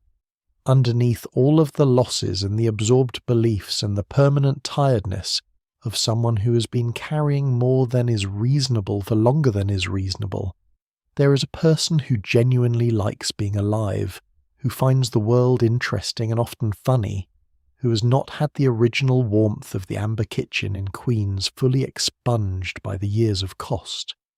The humour is where that warmth surfaces in public. It is where Peter Parker, behind the mask, remains recognisably the person that Ben and May made. The city has known this, without knowing it. This is the paradox at the heart of New York's relationship with Spider-Man. The city that has consumed J. Jonah Jameson's editorials for decades and mounted campaigns against vigilante justice and periodically expressed collective doubt about whether a masked figure operating outside institutional accountability can be trusted, is also the city that has, over the same decades, come to rely on that figure with the easy confidence of people who know, at some level beneath the arguments about accountability, that the person inside the mask is fundamentally safe, not because he has always been perfect, because he has always been present. There is also the science. This is something that his story has always held alongside the heroism, not as a separate strand, but as an integrated dimension of the same person, the intelligence that designs the web shooters, that analyzes the problems his opponents present with the same systematic curiosity that it brings to a laboratory problem, that finds in the structure of a spider's silk the same beauty it finds in the structure of an argument or a proof. Peter Parker is not a hero who happens to be smart. He is a scientist who happens to be a hero, and the science is not incidental to the heroism, but is continuous with it. The same quality of mind that insists on understanding things correctly, that refuses to accept convenient approximations when precise answers are available. That takes the long view when the long view is necessary and the immediate view when the immediate problem demands it. His web fluid required chemistry. His web shooters required mechanical engineering and material science, and a series of elegant problems in miniaturization that a graduate student would have been proud to solve, which he solved as a teenager, alone in a basement workshop, because the mission required it, and he was the person the mission had. The intelligence was always in service, Like everything else he had, the intelligence was always being spent on something larger than itself. Because the pattern of his presence accumulated across years of being there when called, and not being there only when the situation was genuinely beyond him, rather than simply inconvenient, has produced the kind of trust that is not argued into existence but simply accumulates, like the warmth that stone holds after a long afternoon of sun. He is their neighbour. This is the thing that the Avengers, for all their genuine magnificence, are not. They're extraordinary in ways that place them categorically apart from the people they protect. Gods and billionaires and super soldiers and scientists who have crossed into territory that is incomprehensible to the ordinary understanding. Spider-Man is a kid from Queens who climbs the same buildings that the other kids from Queens have been looking up at their whole lives, and who still, probably, thinks about the aunt he's trying to protect, and the bills that were due last Tuesday, and whether he remembered to hand in the assignment that was due yesterday. He is theirs. He is them, slightly elevated, slightly altered, still essentially themselves. The people he saves experience something different with him than they experience with other heroes, and the difference is worth naming even though it is subtle. When Thor arrives to stop a threat, what the people on the ground receive is the intervention of something categorically unlike them. Power operating from a position of such elemental difference that gratitude is the only available response, because nothing else makes sense in the presence of something that far outside the frame of ordinary experience. When Spider-Man arrives, the people on the ground receive something that feels more like being helped by a neighbour who happens to be able to do what they cannot. Present, quick, making a joke at the worst possible moment, not pretending the situation is less strange than it is, and then gone before they can ask his name. The exchange is human in its texture. The scale is superhuman. The combination is uniquely his, and it is the combination that makes what he offers feel less like rescue from above, and more like solidarity from alongside. He's not saving them from a height they can never reach. He is doing, from a height they happen not to possess, what they would do for each other if they could. This is a different gift entirely. It is the gift of being seen by someone who still, fundamentally, sees himself as one of them. And this is why, when the stories are done and the credits have rolled and the lights have come up and people go home to their ordinary lives, it is Peter Parker who travels with them, in the specific, undefended way that people carry the stories of people they actually know, rather than the more distant way they carry the stories of people they only admire.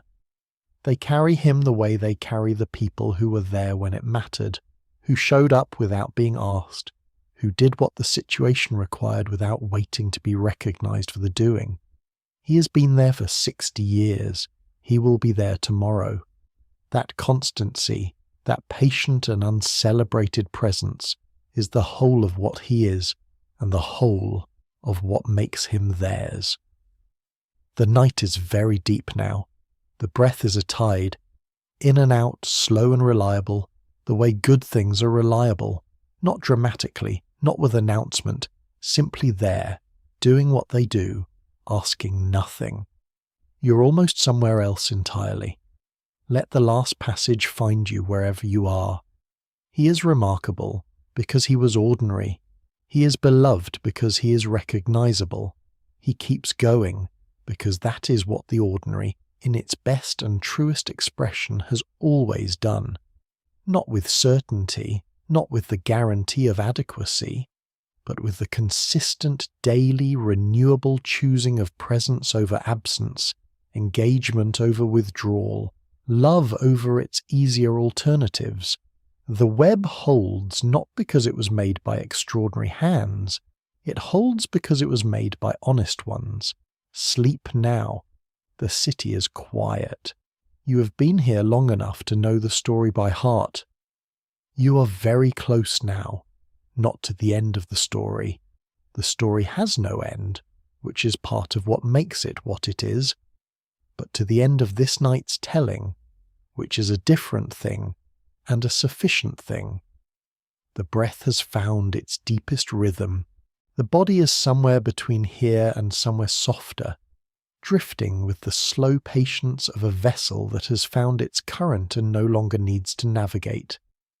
Let the words be part of that current. Let them carry you rather than requiring you to follow. There is a way of thinking about the people we have lost that is common, and that is also, on examination, somewhat inadequate to the actual experience of loss, as most people who have lived through it would describe it. The common way is the language of absence, of holes and silences and spaces that used to contain something and now contain nothing, of the missing, of the gone. This language is not wrong. The absence is real, and the silence is real, and the space where the person was is genuinely emptied by their going. But it is incomplete. It describes the experience of loss from the outside, in spatial terms, as though the lost person were a piece of furniture that has been removed from a room and has left a gap in the arrangement. The actual experience of carrying someone who is gone is less like a room with a gap in it, and more like a building that was constructed around a particular set of load-bearing structures, and those structures are still present even after the person who embodied them has ceased to be physically in the world. You still feel the shape of what they held. The weight is still distributed according to their architecture. The building is still standing inside the pattern they established, and will continue to stand that way, not as a monument to their absence, but as a consequence of their presence, of everything they gave while they were here, which did not disappear when they did. This is what Peter Parker carries, not the absence of Ben, though the absence is present, not the absence of Gwen, though that absence has its own precise and permanent shape. He carries the people themselves, the actual substance of who they were and what they gave him, and what their presence established in the structure of his understanding of the world. Ben Parker is still in Peter Parker. Not as a memory that occasionally surfaces and brings with it the sensation of loss, but as an ongoing and active presence in the way Peter moves through moral situations, in the specific quality of his attention to other people's needs, in the particular shape of his humour, which has Ben's self-delighting quality, the pleasure in the joke that does not require anyone else to find it funny in order to be enjoyed. Ben taught Peter what it meant to be a person of genuine decency, and the teaching does not stop because the teacher is gone. It continues in the student, expressed in every choice that draws on what was given. Breathe here, very softly. The room holds you with the patience that only the deepest hours have. That specific quality of nighttime stillness that is not the absence of sound, but the presence of a deeper quiet underneath all sound. The ground tone of the world at rest. You are inside that stillness now. Let the next words be part of it rather than separate from it. Gwen is still in Peter Parker too, in a way that is different from Ben but equally present. She is in the specific quality of his attention when something is genuinely interesting to him. She gave him back for a time the experience of being found interesting by someone who had no reason to perform interest, and the experience of that kind of attention changed something in how he held his own intelligence, made it feel less like a liability and more like a thing worth offering to another person who would receive it honestly. She's in his understanding of what genuine partnership feels like. The specific texture of being with someone who requires your actual self, rather than the managed presentation of your most socially acceptable dimensions. He knows what that feels like because he felt it with her, and the knowing of it is permanent even though she is not. And there are moments when a particular quality of warmth or honesty in a conversation will activate the knowing, and he will feel it. Not as grief, exactly, or not only as grief, but as the recognition of something real that was given and that continues to exist in him as a consequence of the giving. She is also in him as a standard, though this is a more complicated thing to describe. Not a standard in the punishing sense of a measure he must always fall short of, a standard that functions as accusation rather than orientation, but a standard in the navigational sense, an established point of reference that tells him the direction of genuine connection, what it feels like when it is present, and what it feels like when it is absent, so that the difference is distinguishable.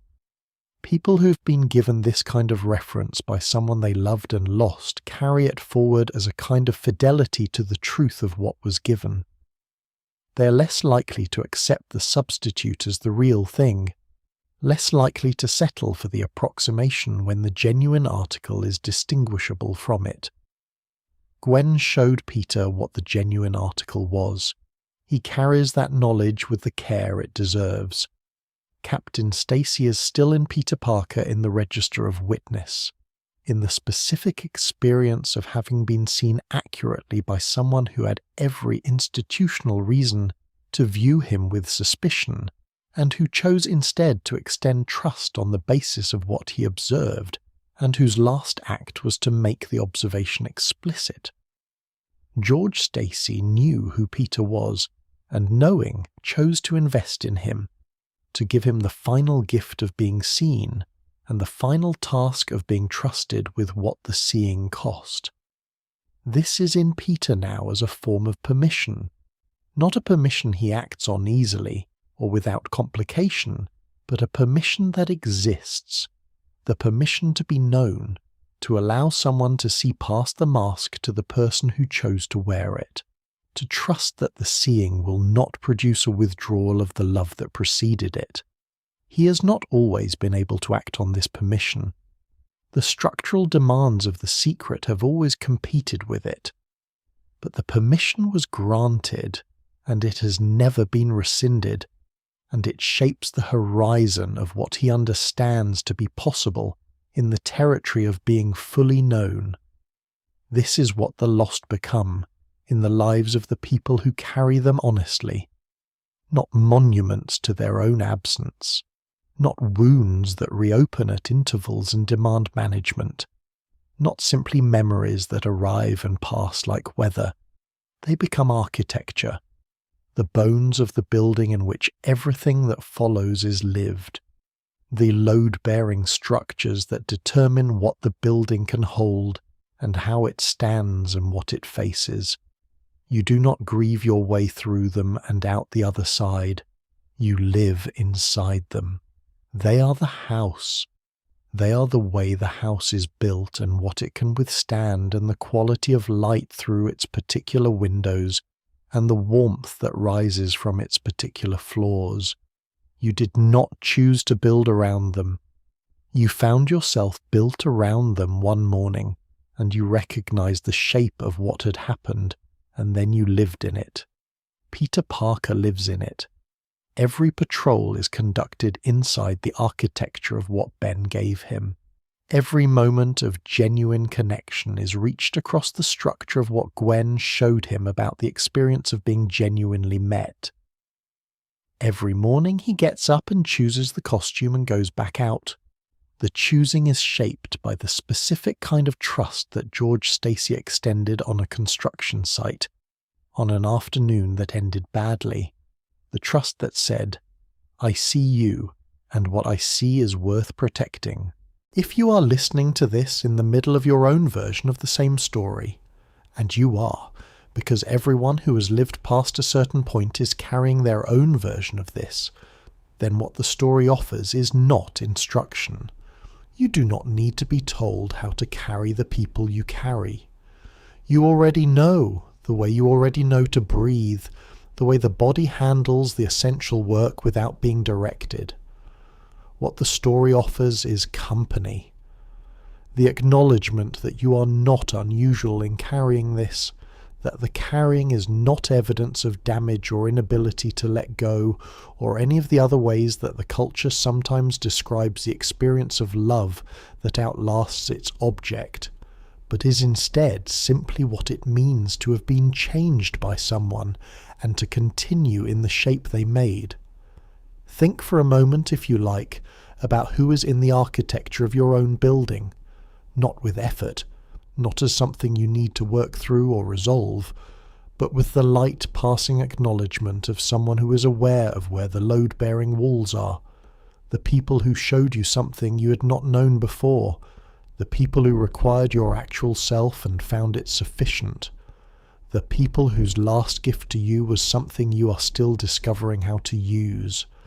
They are not gone in the way that gone usually means. They are present in the specific way that things become present when they have been fully integrated. Not visible on the surface, not requiring attention to be accessed, but there, structurally, in the way the building stands and what it can hold and the quality of light it lets in. You are built with and around them. The building is yours, but its bones know their names. The shape is the gift. Even when the shape is the shape of loss, the shape is the gift. Peter Parker did not choose his losses.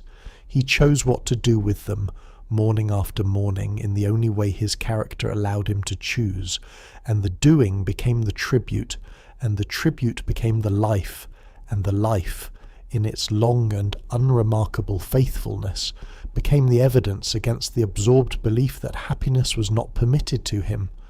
Not because happiness arrived and stayed. It has not always arrived, and it has not always stayed. But because the life that was built inside the architecture of the lost was a life of genuine substance, of real presence, of love that expressed itself in the daily work of showing up, and that is not a consolation for happiness. That is a form of it, particular and earned and not available in any other way. The night is almost done with its work. The breath is very slow. Let whatever remains of the story dissolve into the dark the way music dissolves when the last note has been played, and what remains is not silence but resonance. The room still holding the shape of what it heard, still vibrating, very faintly, with the frequency of something beautiful that has passed through it. The architecture holds, the web holds, the people we carry continue to carry us in the specific and patient way of things that become part of the structure. This is not a metaphor requiring decoding. It is a simple and literal description of how grief that has been lived through honestly operates in a person over time. It becomes part of how you see, part of how you choose, part of the specific quality of care you bring to the people currently in your life, because the people who are gone taught you what care costs and what it gives. And the teaching was comprehensive, and the lesson is always being applied even when you are not consciously aware of applying it. They're still teaching you. They will always still be teaching you. The classroom is everywhere, and the session has never ended. Sleep now. You are held. There is nothing left to rush toward now. The story has told itself the way good stories do. Not by arriving at a destination, but by travelling far enough that the journey itself becomes the destination. And the traveller looks up at some point and finds that where they are is somewhere they could not have described at the start, but that feels, now that they are here, unmistakably right. You have come a long way tonight. You have travelled through the interior landscape of a person who was ordinary in all the ways that matter, and extraordinary in the ways that his particular life required, who was shaped by love and loss and the specific moral architecture of a warehouse on a November night, who chose, or who had the choice made for him by the specific nature of his character, to spend his life in service of people he would never know, in gratitude to people he had already lost, in faithfulness to a sentence that was not originally his but became, in the living of it, the most fundamental truth about who he was. You have been here for all of this. It has been enough. More than enough. Let the breath go very slow now, slower than it has been. Not because you are trying to relax, you are already relaxed, but because the night is at its deepest and the body is at its most willing, and the only thing left to do is allow the remaining distance between where you are and where sleep is to close on its own, which it will without your management, if you simply stop holding the wakefulness up. The house on Ingram Street is dark now. The amber kitchen light has been turned off for the night, as it is turned off every night at the hour when May goes to bed, leaving behind the particular darkness of a house that is resting rather than empty. The darkness of a place where someone will wake in the morning and turn the light back on, and put the kettle on and begin again. The garden is there, in the dark. The flowers are there, folded into whatever flowers do in the night hours, going about the slow and patient business of being alive without needing to be seen doing it. The workshop in the basement is there, with its tools and its half-finished projects still smelling very faintly of the person who used to work in it, because some presences are that durable, that committed to leaving a trace. And somewhere in the city, a figure in red and blue is moving through the dark between the buildings, following the path that the web creates and recreates across the skyline with each swing.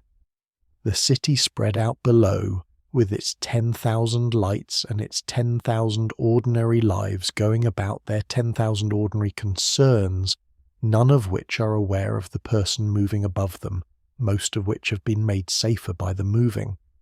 The figure does not think about this. He has long since stopped requiring the acknowledgement to fuel the going. He goes because he goes. He is what he is. The city hums beneath him in the key of its own continuity, and he moves through that hum the way a hand moves through water, parting it with his passage, leaving no permanent trace, the water closing in behind him as though he were never there. He was there. He is there. He will be there tomorrow. Breathe. One slow breath. Let the chest rise and fall with the unhurried patience of something that has been doing this since before you were old enough to be aware of it. The breath does not need your attention. It never has. It will continue, quiet and reliable, through everything you have already survived and everything that is still to come, keeping its rhythm with the steady indifference of things that are simply, structurally on your side. The story that has been told tonight is not really Spider-Man's story. It was never really Spider-Man's story. It was a story about what it costs to care about something larger than yourself, and what it means to keep caring despite the cost, and how the people who showed you how to care continue to shape the caring long after they are no longer here to see it. It was a story about the specific kind of heroism that has no audience and no reward and no clear end date, the heroism of the next morning and the morning after that and all the mornings that accumulate, unmarked, into a life. And it was a story about you, in the way that all honest stories are about the people who receive them. Not because your life resembles his life in any particular detail, but because the structure is the same, the essential mechanism is the same, the ongoing and perpetually renewable choosing of presence over absence, engagement over withdrawal, love over its easier alternatives. You practice this. You have been practicing it for years. You practiced it today in ways you probably did not count as practice, and that history will not record and that mattered anyway, to the specific people they mattered to. The web is made of what Peter Parker made it from: responsibility and grief, and stubborn, renewable hope. Your version is made of the same materials, scaled to your particular life and your particular losses and your particular reasons for getting up the next morning. The materials are universal. The web is specific to the person who made it, and it is strong in the specific ways that person's life has required it to be strong, and it holds in the specific ways that the things we have committed ourselves to hold when we have committed ourselves honestly. Think for a moment of the specific things you have committed to in your life, not the grand commitments, the announced ones, the ones that were witnessed and recorded, the quiet ones, the commitments that operate below the threshold of declaration that consist simply of showing up again in the same way to the same people and the same obligations and the same ongoing work of being who you are in the life you've chosen. These are the threads that hold, not the dramatic gestures, but the accumulated weight of ordinary presence, the daily practice of giving what you have to give to the things and the people that the giving is for. Peter Parker understood this. He understood it the way you understand something that has been demonstrated to you so many times in so many different circumstances that it has ceased to be knowledge and become something more like bone, something that is simply part of the structure, present in everything you do without requiring the doing to reference it consciously. He understood that the ordinary is sufficient, that the unremarkable consistency of showing up is the whole of what heroism requires in a human life, scaled to human dimensions, that the web does not need to be made of anything supernatural to hold. It needs only to be made honestly, maintained faithfully, and stretched between the things that matter.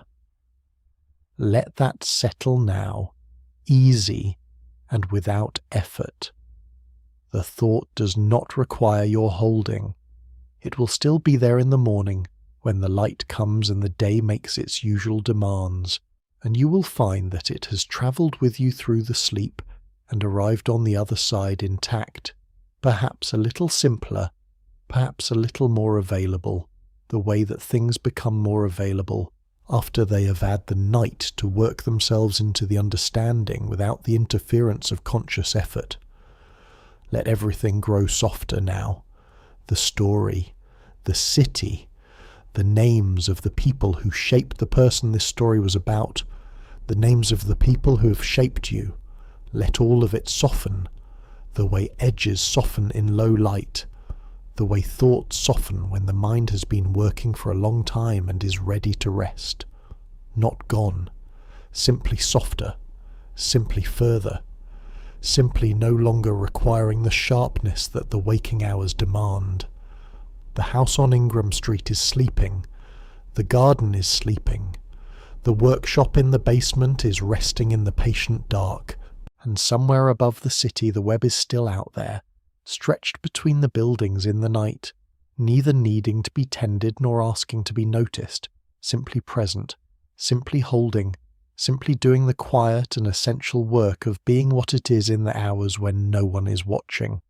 This is what faithfulness looks like at 4 a.m, not dramatic, not visible, simply there, in the dark, doing what it does, asking nothing, offering everything, the way that the best things have always been.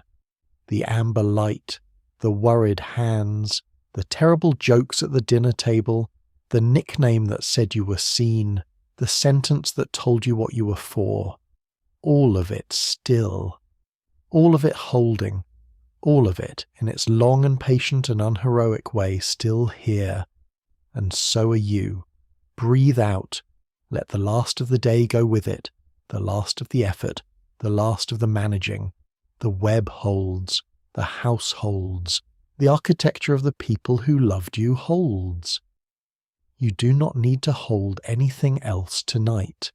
Tonight is for sleeping. The morning will bring what the morning brings, and you will be present for it, rested and steady and more than adequate to whatever it requires. The city is quiet.